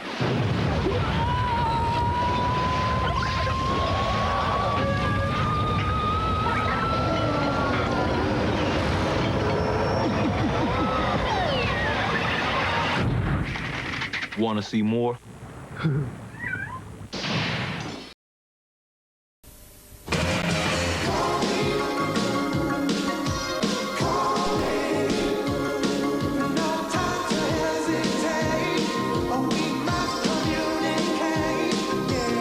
Alright, that's quite enough of that. Right, welcome back. I don't know why I'm saying that. I'm the one who left. Right, what's this? Katarian, did you see the song I linked to a while ago regarding the Maxell ad? I don't think so. Can you pop it in the Discord if you've joined the Discord? There's a suggestions channel. I suppose that's the best place to put it. Right, now. Is Zoe still there? I'm looking at Zoe's eggs. They'd look... Alright, hang on, let's pull these up, one sec. How do I, what's the best way of doing this? Right, if I do this, and do this, and then I do that, and then I do that. There we go. See Zoe's eggs there, can't we? Alright, so there they are, about to go into the machine. A little bit of black pepper, cracked black pepper. Okay, that's fair enough. Double yolker. That's just 2 eggs. Don't call it a double yolker unless it's 2 yolks in 1 egg, and nobody ever gets those. More chance of winning the lottery, mate. There we are, look. Little foot reveal there. I'll put that away, sorry. Chips. Right. I'm going to judge Zoe's dinner. Right, the chips look well seasoned. Oh, I'm not sure they look properly cooked. They look well cooked on the outside. This one here, I don't know if you can see my mouse pointer. Probably not. Oh, hang on, it's all the way over. Oh, you can't see all of it, can you? Fuck's sake, man. Right, how do I fix this? Hang on. I've never shared Discord on here before. Look, there we are. Oh, for fuck's sake. Right, you get the idea. Right, so the eggs. Just pretend this is all fine. Those, right, the yolks look solid. Now, you don't want a solid yolk in an egg. It's hard fried, that, isn't it? It's basically a baked egg. You want the yolk nice and dippy so you can put your, dip your chips in it, or whatever else you've got going. Let's, stop sharing Discord now. Hang on. Where's the other thing, that one? Yeah. Ah, God. I've got to fix all this now. It's ruining the illusion. Oh, yeah, that's fine. Leave my toes out of this. Yeah, sorry about that. The guy makes 80s style synthwave stuff in the first 30 odd seconds. Oh, okay. Yeah, I think that Maxell ad has been spoofed quite a lot by a lot of other commercials and cartoons and stuff. I like my chips soft. They were runny, were they? I'll have to give you the benefit of the doubt on that one, because I am not too convinced. Oh, hang on. What's my uninterrupted stream of success is not going very well today, is it? Hang on. Technical. Alright, let's fix this. Change the tape. And it's time for some Roy.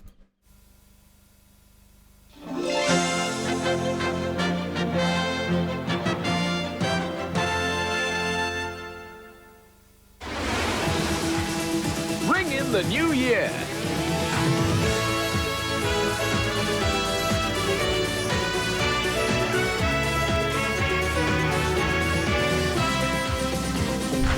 Bloodbath.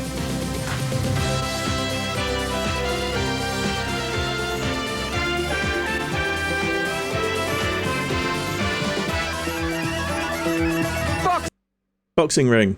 Oh, he beat me to it. Boxing ring.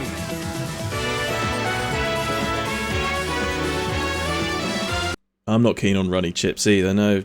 Chips have to be cooked properly. I like them well done. Now, meet the man with all the catchphrases, Roy Walker!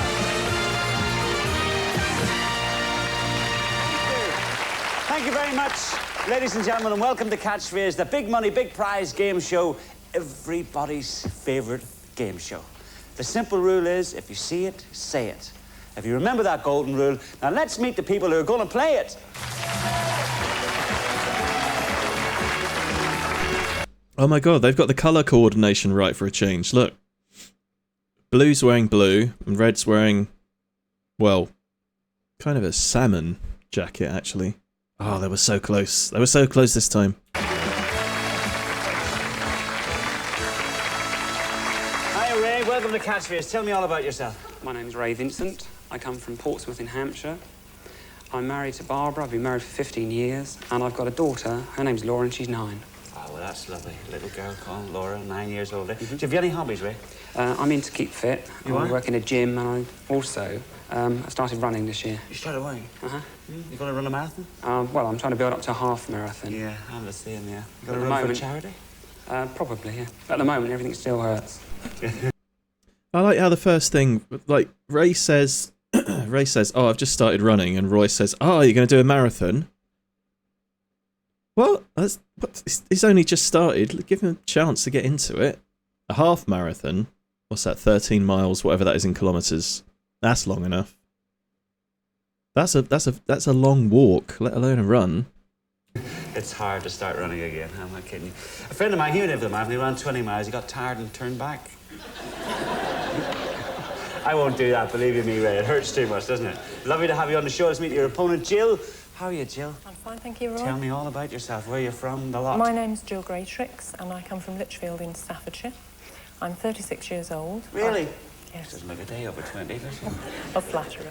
I've been married for 11 years to Victor, who runs a garage business. Oh, that's nice. And I work for a firm of solicitors as a legal secretary and word processor operator. Word processor operator. She seems very serious business, this one, doesn't she? Lay down the law, do you? That's right. In the office and at home. I think she's going to win. I think Jill's going to win this. As well. And have you got any pets? Yes, I've got a German Shepherd dog. Oh, that's She's called Shelley. Shelley? Yes. Well, I thought with your husband having a garage, you might have called her over. Oh. Well, lovely to see you both on the show. These are some of the prizes. Oh, that look. With your husband having a garage, you might have called her over. Oh. She doesn't like that. Doesn't like that. Ugh. Oh, no. Well, lovely to see you both on the show. These are some of the prizes our contestants can win on tonight's show. Fly down to Rio de Janeiro, or soak up the sun in Australia, the South Sea Island paradise of Bali, or the ancient wonders of Egypt, or join the jet set on the Riviera, take an African safari, or a trip to Hawaii. Visit the American Midwest, enjoy the delights of the Orient, or sample the glamour of Monte Carlo. Well, Jill, Monte Ray, what about one of those Carlo. prizes? You'd like one of those? They're terrific. We play for money. Whoever's got the most money at the end of the game goes forward into the super catchphrase to try and win one of those exotic prizes. Talking about money, the chase is on. It's up to £50. Ray, we always ask the lady. Jill, get lucky. Hit the button. 45 Yeah. Nice. £45, a lot of money every time you get a catchphrase right. A word of warning, please don't buzz in till you hear this sound. Best of luck, take that worried look off your face, enjoy yourselves. Jill, Ray, here's a 45-pounder.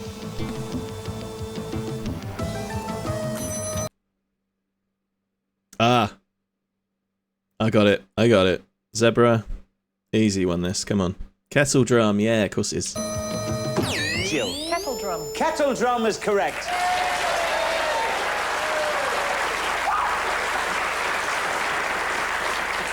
First strike to Jill, £45. Jill, there's a bonus catchphrase hidden behind those 9 squares. The computer's flashing. We're putting £50 into the bank. Stop the computer. You stopped it on that square. We're going to uncover it. We'll give you 5 seconds. Here we go. 40. What are we looking at there? Is that an electrical socket?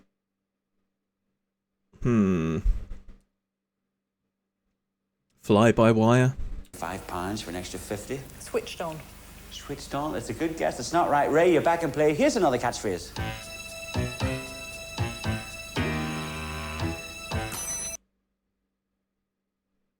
Oh. Impossible Mission. Right?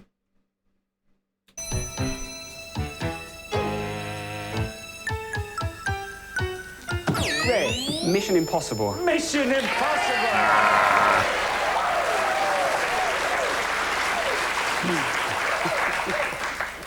The way you were staring at it there, Ray, I thought, my goodness, impossible. It's impossible.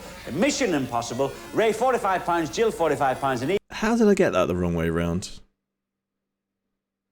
Yeah, Mission Impossible. Yeah, I don't know why I said Impossible Mission. That was a game based on the movie where they changed the title of it just so it wasn't copyright infringing. I don't know why that was the first thing that came to mind. even game, there's a bonus. Take it square away. Your first turn. Stop the computer. Bottom right, 5 seconds. Here we go, Ray.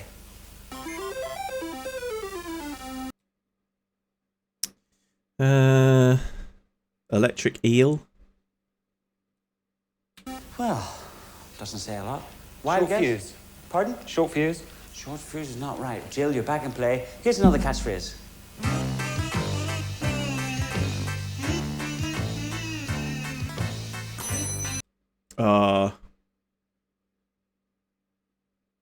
Browser froze up, had to refresh. Oh, no worries. Looks like an iron. It could, yeah, it could be an iron. I think I know what this is. Don't look a gift horse in the mouth. Yeah, zebra. There you go. Mr. Chips there is always important. What's he doing? That's a really goofy looking horse, isn't it? Ray. Looking a gift horse in the mouth. Absolutely right. Ah. And you're up to £90. £90, Ray. There's the bonus. Take another square away.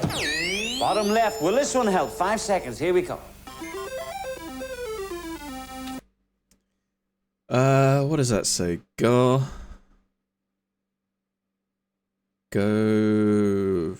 far? Gonna?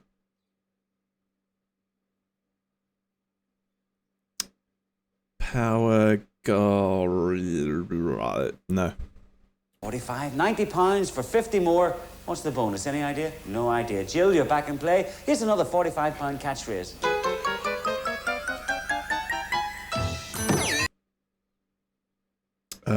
Odds are against us, I think. Ray. The odds are against us. The odds are against us is correct.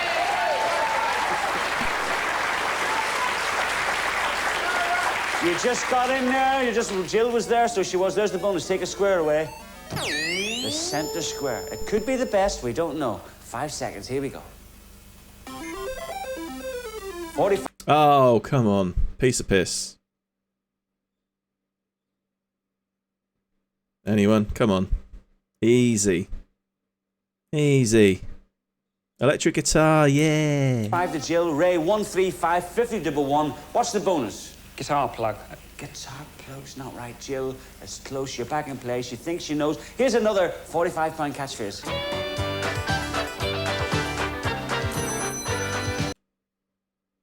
Oh, come on.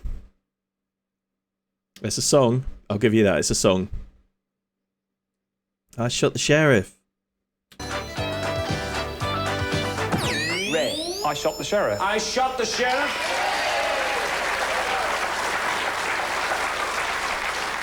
Everybody heard you confess it. You'll go in front of the judge tomorrow morning, but in the meantime, take a square away from the bonus catch. It's funny, I was about to say that to you, Zebra. Right centre. Oh, God, if I start developing Roy's sense of humour, I want you to just shoot me, I think. 5 seconds. Here we go. We've got £180. It's a lot of money. There's 50 here for an enormous lead. What's the bonus? An electric guitar. Right!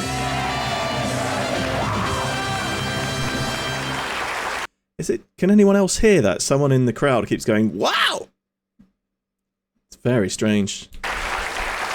Jill, he's pretty fast, eh? He's very, very even, but he's just getting in front of you. You've got £45. Never worry, we're putting the money up. We're putting it right up to £100. Jill, you're behind, so we ask you, get lucky, hit the button. Oh, dear, never worry. Rubbish. £5 a catchphrase, but we're putting £100 into the bonus. Watch your screens, you've got to answer more catchphrases. Here's one coming.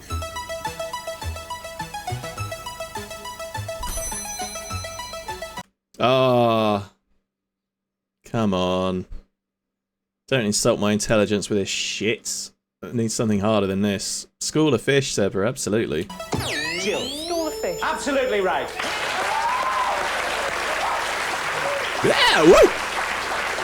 Let's get going. You have a lot of making up to do, Jill. Take a square away of the bonus. There's £100 in there. Top right, 5 seconds. Here we go.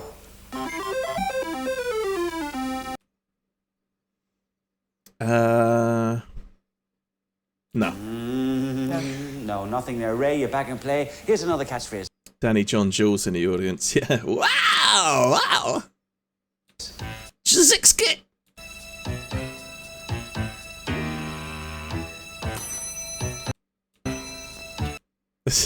Come on. It's another song, if you need a hint. Not that you probably don't need a hint with this one. Come on.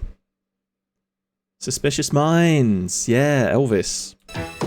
Jill. Suspicious Minds. Suspicious Minds is right. Another turn of the bonus. Take a square away, Jill. Centre left. 5 seconds. Here we go. 55 against 230.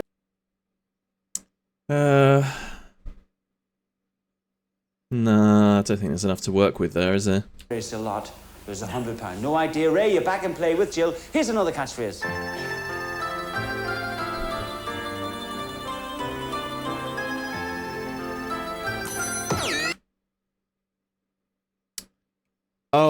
Yeah, I got it. Sitting pretty. Yes, Zebra, nice. Jill. Sitting pretty. Sitting pretty is correct. She's suddenly found her form. Jill, can you take this bonus? You've taken on the first 2 squares. Take another one. Bottom right, 5 seconds. Here we go. Will it help?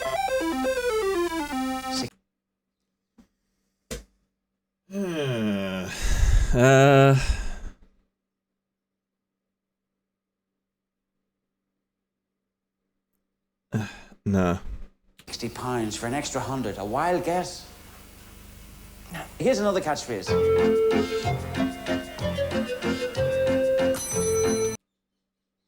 Oh, there's the bell. Hammer out the details. Is that? I think that's probably what it is. Hammer out the details, yeah.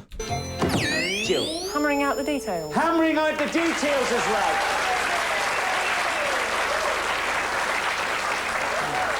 Take a square off the bonus. Bottom centre, 5 seconds. Here we go. You've done it the hard way. You've built up to £65. There's £100 there. She's puzzled. Mirror image. No, you're not right. Ray, you're back in play. Here's another catchphrase.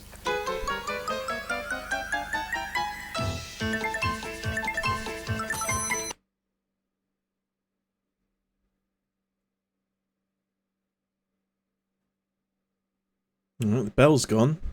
Is it hatchet, web, axe, web, axe?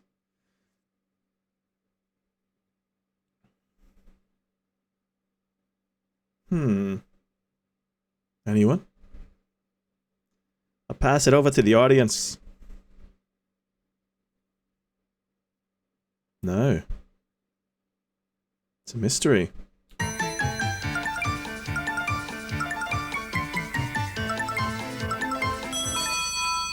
What do you see? An axe. Yeah, a battle axe. What sort of a battle axe? An old battle axe. It's a difficult one. Jill, Ray, you're back in play. Here's another catchphrase. Oh dear.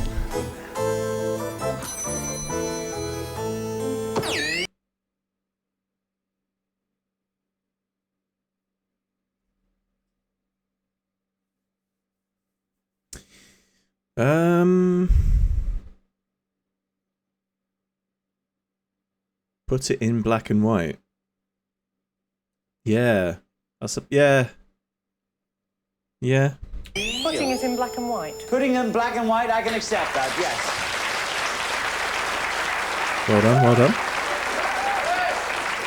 Well, it's down to you, Jill. I think Ray's gone for a tea break. There's the bonus. Take a square away. Top left, 5 seconds. Here we go. You deserve this because you've taken all the squares away. £70, 100. I've got it. Miami Vice. I think that's a vice, and I think that word in there is Miami. Maybe. We'll see. To be one. Any idea? She's puzzled look on her face. Ray, you're back in play. Here's another catchphrase.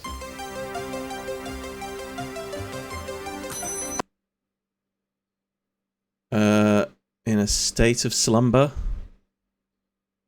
That is the worst Mr. Chips I've seen so far. Lying in state. Ah. Resting in state. Yep. God, it looks like a 4-year-old drew that, Mr. Chips. That's really bad. But well done, you three. Getting it right. Jill. Lying in state. Lying in state, yes. Woo! Which square will you choose this time? Get lucky. The center one, is it the helpful? Take it away. 5 seconds. Here we go. Take your time. 75 I think it's Miami Vice, you know. I think it is. pounds for £100. What's the bonus catchphrase? Go on. Thank you. No idea, Ray. You're back in play. Here's another catchphrase.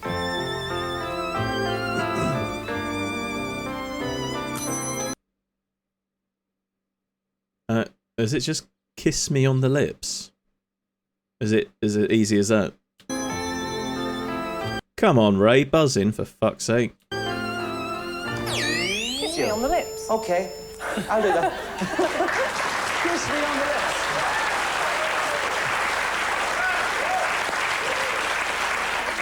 I'm glad you did. How did Ray not get... I mean, I don't understand how he didn't even buzz in.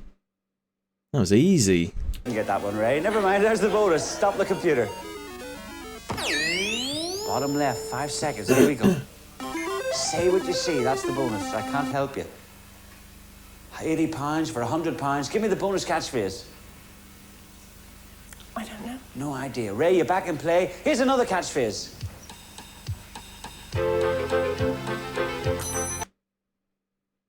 Driver's seat. Ray. In the Ray, for fuck's sake, come on. driving seat.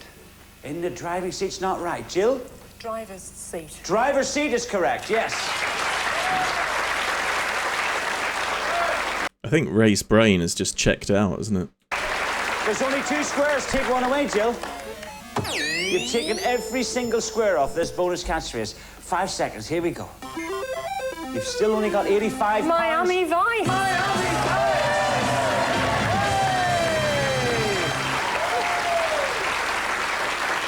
Take a look at the scores. Jill, £185. Yeah, he's got stage fright. What you can't see is that there's a huge trail of urine going down from his trousers to the studio floor. Ray, £230. It's an even Steven game. Who's going to have the most? Join us after the break.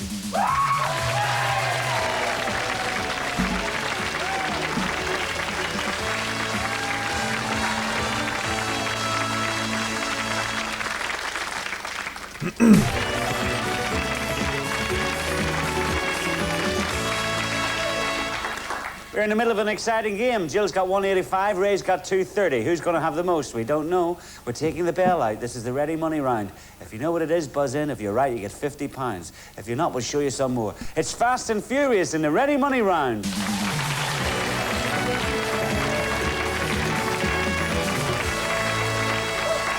Right, Jill, Ray, stand by your buzzers and go for the readies.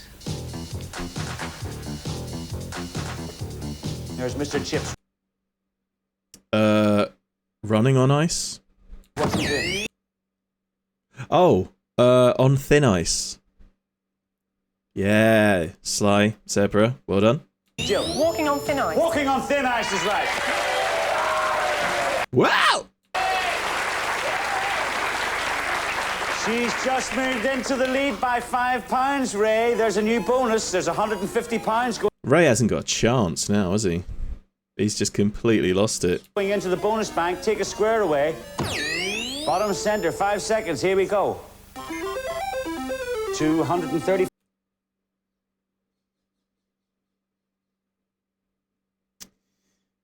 No.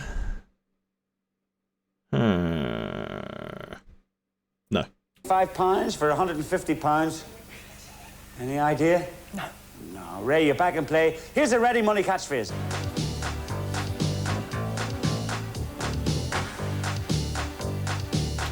Oh, come on. Don't insult me with this piffle. This is too easy.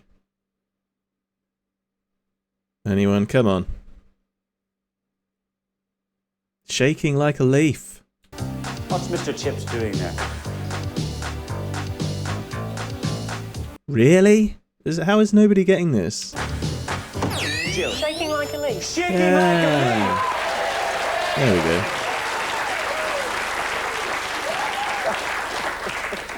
Good, that's what you two were doing there.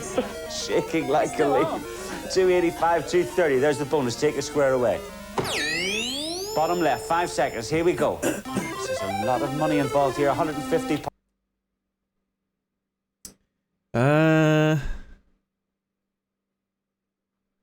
What are we looking at here? GL in the spotlight.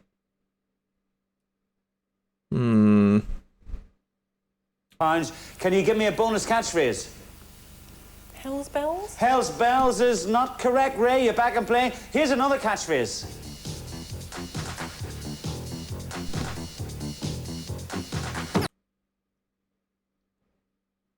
Warning sign? It can't be that easy, can it? Ray. Warning sign. Warning sign's right. Your turn at the bonus, Ray. Take a square away.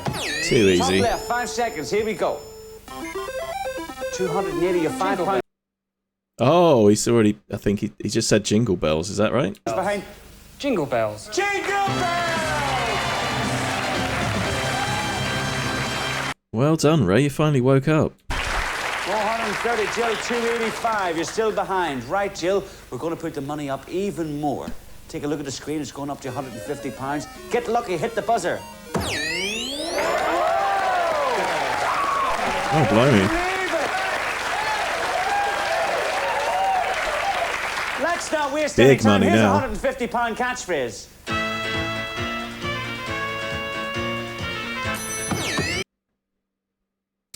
The heart of the matter. Ray. Matter of the heart. The matter of the heart. Oh, Ray, you plonker. Yes, I'm getting a green light. I can take it. Oh. Alright, we've got some ads coming up in a minute. Can't delay them anymore. I need to do one plug every stream. If you'd like to subscribe for an ad-free experience, and you get all these fun emojis, emotes as well, you can do so with Amazon Prime if you like, and it's absolutely free. Or, you know, for a £5 a month, which is very good value if you ask me. Look at all the effort I've gone to. Isn't this great? Completely optional, of course. I just enjoy your company more than anything. That's the most important thing. But yeah, ads starting in 20 seconds. Do I need to pause it? We'll see how we go. Right, Ray. £580. There's a new bonus. There's £200 in the bonus. Take a square away. Top right, 5 seconds. Here we go. £580 for an extra 200. No idea. Jill, you're back in play. Here's another £150 catchphrase.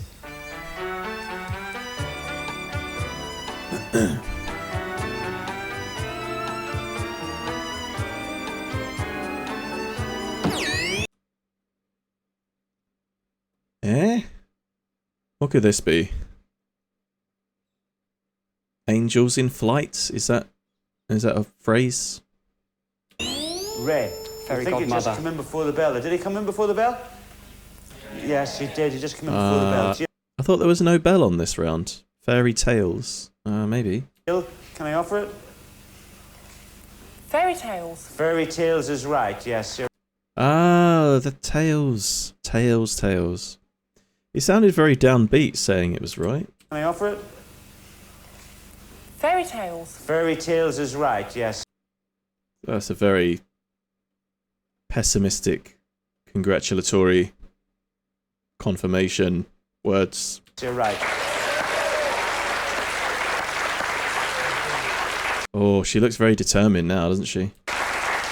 It's a hard rule, but it's a true rule, Ray. Just wait for that bell. Don't get too excited. £150. There's £200 of bonus. Take a square away, Jill. Bottom centre, 5 seconds. Here we go.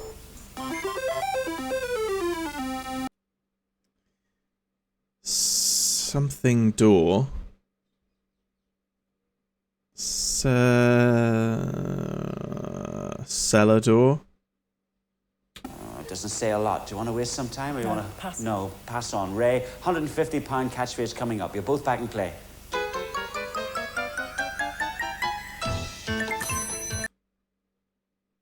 Oh. Paper chase. I think.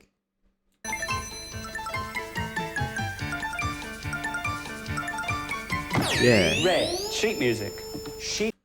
Ray, you're fucking killing me, man. What happened to you? Come on. Sort your shit out, Ray. Music's not right. Jill, I can offer it. Paper chase. Paper chase is right.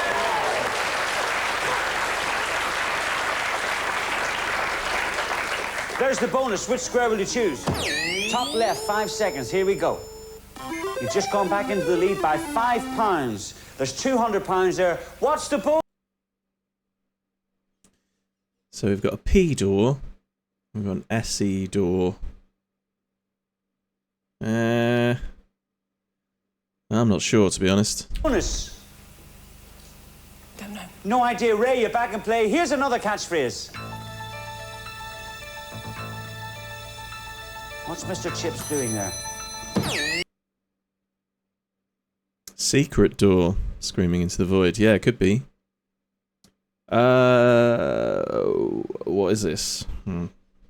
Stretching the imagination, Zebra. Yeah, it could be. Ray. It probably is. Showing imagination. Showing imagination is not right. Jill, what's he doing? I don't understand how Ray has got only £5 less than Jill. Jill's absolutely destroying it. You ran out of time there. You just stretched for too much time. What's Mr. Stretch Chips of the doing? imagination. Stretching the imagination. Stretch your imagination for £150. Here's another catchphrase. Oh, hello. Look at this chunky, this chunky sod. Garfield? Heckin' chonker, yeah, it certainly is. Big fat orange cat. That's not a phrase. Fat cat. Oh god, it can't be as easy as that, can it? Cat. Fat cat's right. Ah. Bloody hell. There's the bonus. Take it away. Top center. 5 seconds. Here we go. £735 for an extra 200. What's the bonus? Right-hand door. Right-hand door's not right. Ray, you're back in play. Here's another catchphrase.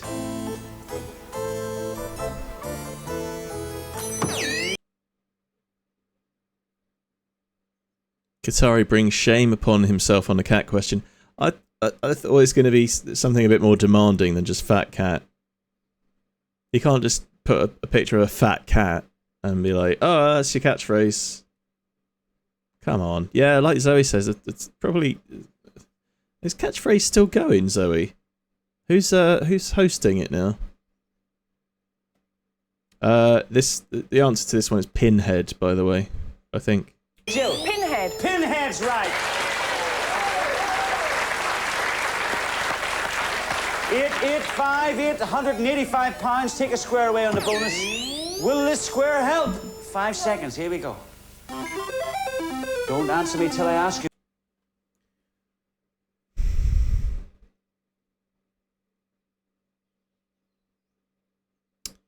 What we got here? Does that say Poppy? Poppy door? And Sir... I don't know. Stephen... I don't even know who Stephen Mulhern is, to be honest.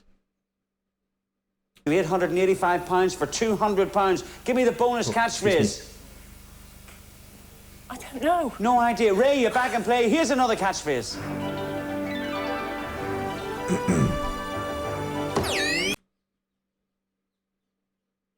What? What the hell is this?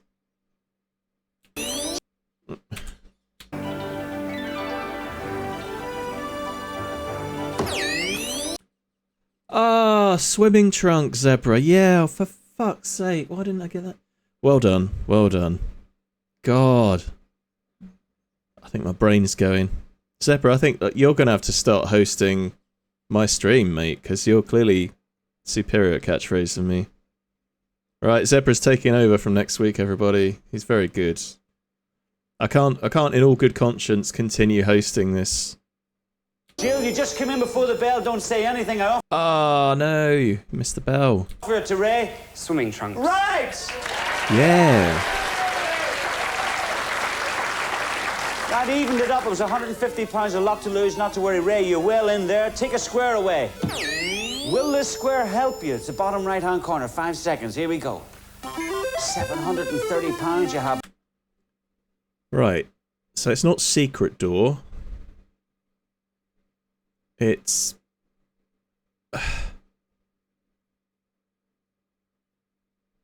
What? What is this? Ugh.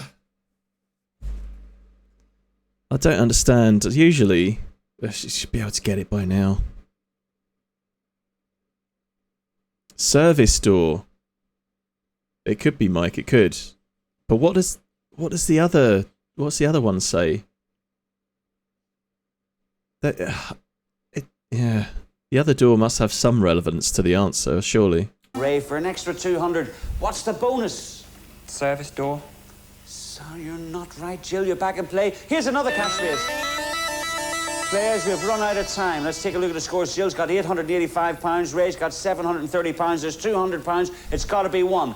Whoever wins it, wins the game. We're going to clear the board. The first person to buzz in with the right answer wins. Watch your screens, players. Here we go!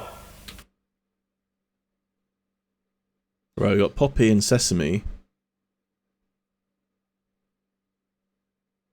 What?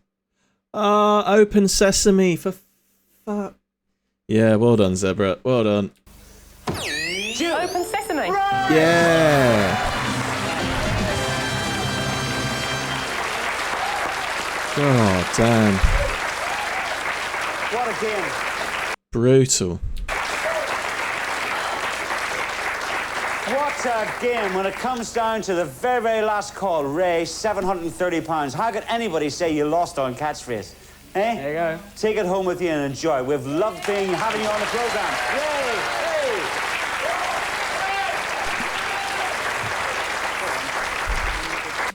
Yeah, I'm surprised Ray did as well as he did. Getting 730 notes for that shocking performance, honestly. Jill, £1,085. That's a big winner.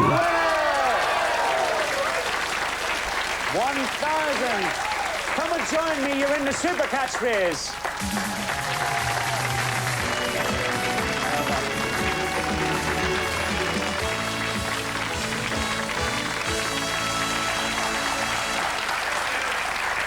It's like a dream come true, isn't it? It is. £1,000, and here you are in the super catchphrase. It's just. Oh right, yeah, the prediction. Like every week, do a prediction to see if the what's her name again? Jill, isn't it? Will Jill win the super catchphrase? You got a minute to bet your channel points. Now, you might think the safe bet is to say yes because she's done so well, but sometimes, as we all know by this point, you can get some brutal questions on this. So, you know, gamble your points away. Got a minute to go. Beginning, take a look at that screen. Jill, 25 lettered squares behind each one is a catchphrase and a prize. Answer me 5 in a straight line, which the computer's showing you, and you could win this prize. A stylish top-of-the-range remote control color television and video cassette recorder. Good prize. Good prize. Happy night. The M square, that's the one. The mystery prize that lies beyond that, it's a prize only catchphrase gives, a superb prize. Go through it in any direction and you can win that prize. Lots of time, 60 seconds, it's a long time. If you get stuck past, you can always come back. Okay. Your time doesn't start, Jill, till you choose your first letter. Best of luck. Thank you. M, please.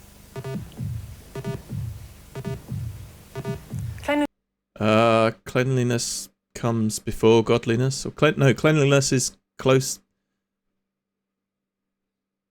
What's the fucking phrase again? Cleanliness is akin to godliness or something. M. Please. Cleanliness is next to godliness. Thank you, Zebra. Cleanliness over godliness. Cleanliness is next to godliness. Right, next. She had trouble remembering it as well. G. One night stand. Stand. Right, next. A.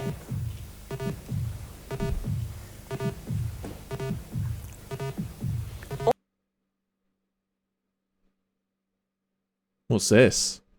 Always go?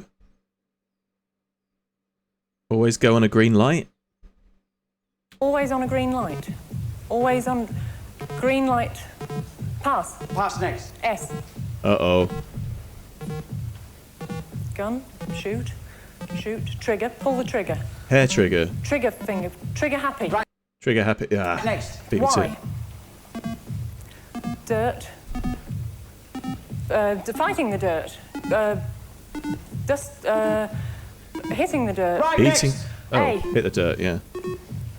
Green light. Always. Come on, Green Jill. Light. Always a green light. Always on a green light. Always green for go. Always go for a green light. Always. Always. Oh, Jill, where is the always? Above a green light? Always. Oh, you just forgot the golden rule. Always. Take a look at it. Letter A. Where is the word always? Above a green It's light. on the go. Always On on the the go. go. Oh, God. Always on the go. Brutal. Wow. How many of you fucked it? Ah, 2 of you voted 1,500 channel points on no.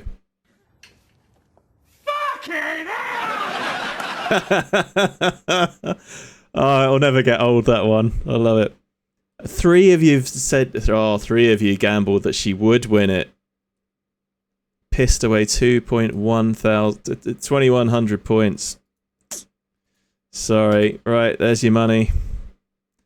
Brutal. It's unfair. Seems unfair, but there you go. There you go.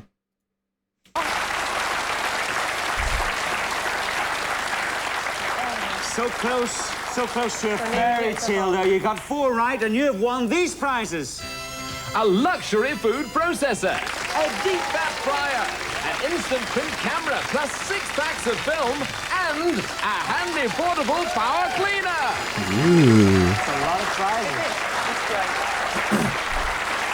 Plus, ladies and gentlemen, £1,085. That is a very big prize for whatever year this was, 1987 or something. £1,085 plus all those prizes. That's some big money. Absolutely fabulous. The golden rule, Jill. If you see it, say it. You forgot it for 1 second, just 1 second. I hope you enjoyed it. Thank you for watching Catchphrase. See you soon.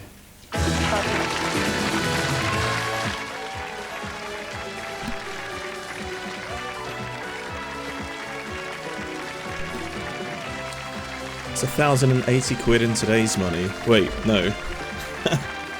There's 1,080 quid in those days' money. What year was it? We're about to find out. Hang on. It says right at the very end.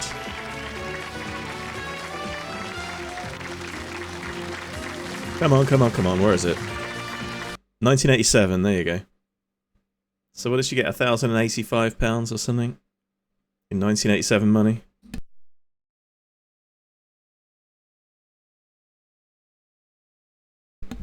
Yeah. Done very well, done very well. Right, back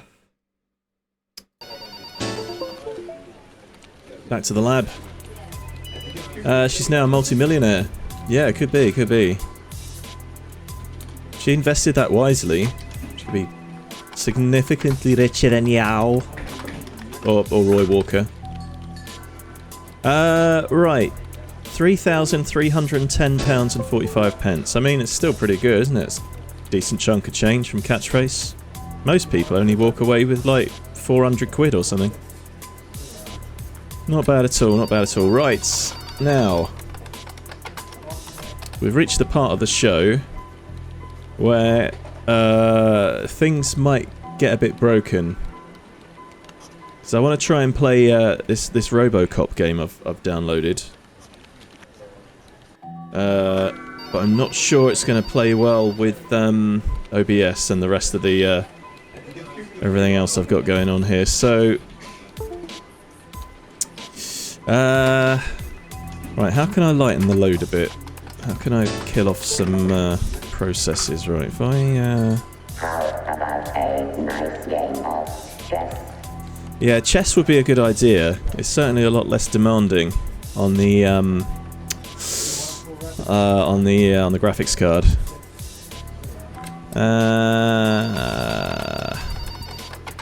We shall see. Right. How am I going to do this? Right, if I kill off this. It's closing some processes in the background here. I might have to lose the cat. Cat might have to go.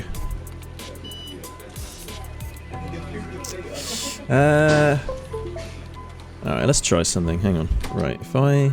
Alright, I can kill this off. I kill that off. And we go...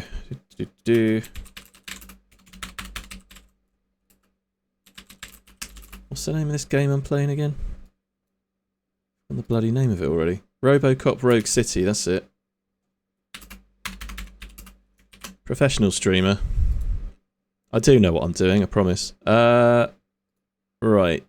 Now, what was the other thing I had to do? I've already forgotten. Right, well, let's load up the game and see what happens. Right. So you might notice things going to get a bit stuttery in a minute, but we'll see how it goes.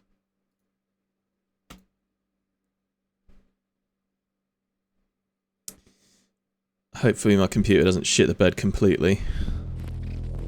Alright, that's doing a thing. Okay, so far so good. You can't see what I'm seeing just yet, but bear with me. Oh, right, I need to change category as well. There we go. Done. Right. Now, oh, it's chugging a bit. Right, let me just play around with the graphics settings here. See if we can... Oh no, this isn't good. This isn't looking good, is it? Ah. Maybe we can get away with it? Right. Come on, be nice. Right, let's get fucking... If I do graphics down on low... Oh, it's not happy. Ah, come on, come on, come on.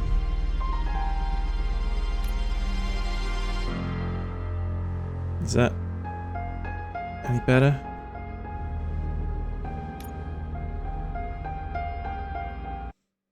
Hmm.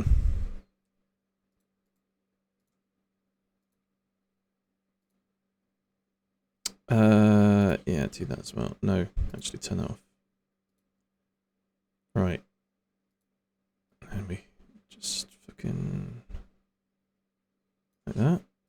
Perfect. Yeah, I think computer is going to say no very loudly, but we'll see how we get on.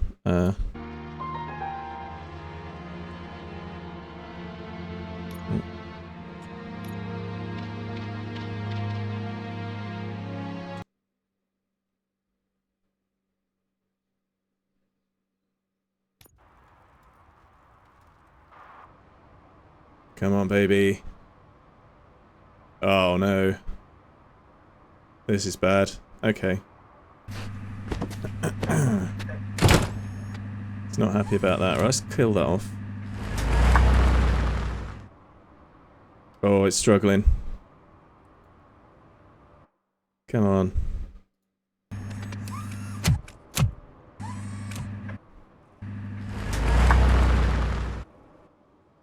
I don't think this is going to work, you know. Is computer potato? Potart? No, computer is okay. But, like, running OBS and the game and the cat 3D model is a little bit too demanding, I think. Alright. Oh, it's really struggling, isn't it? Okay, let's kill this off. Yeah, we'll have to come back to this another day, I think. Might do some more testing in future. What? I just quit, didn't I? Come on, quit out.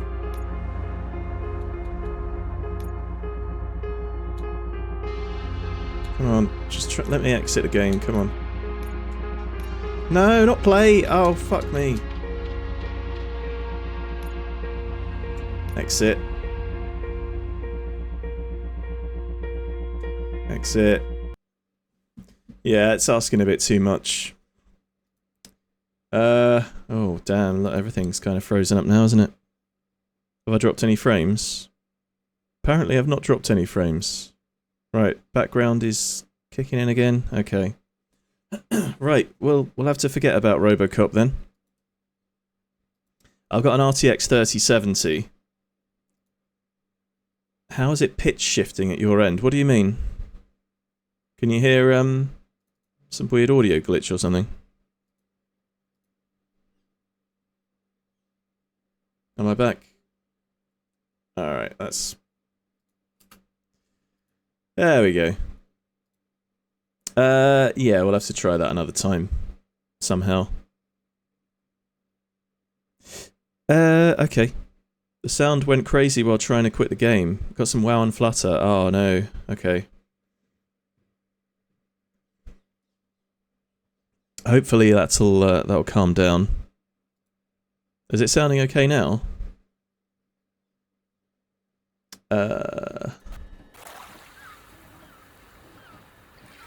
How are we doing for sound?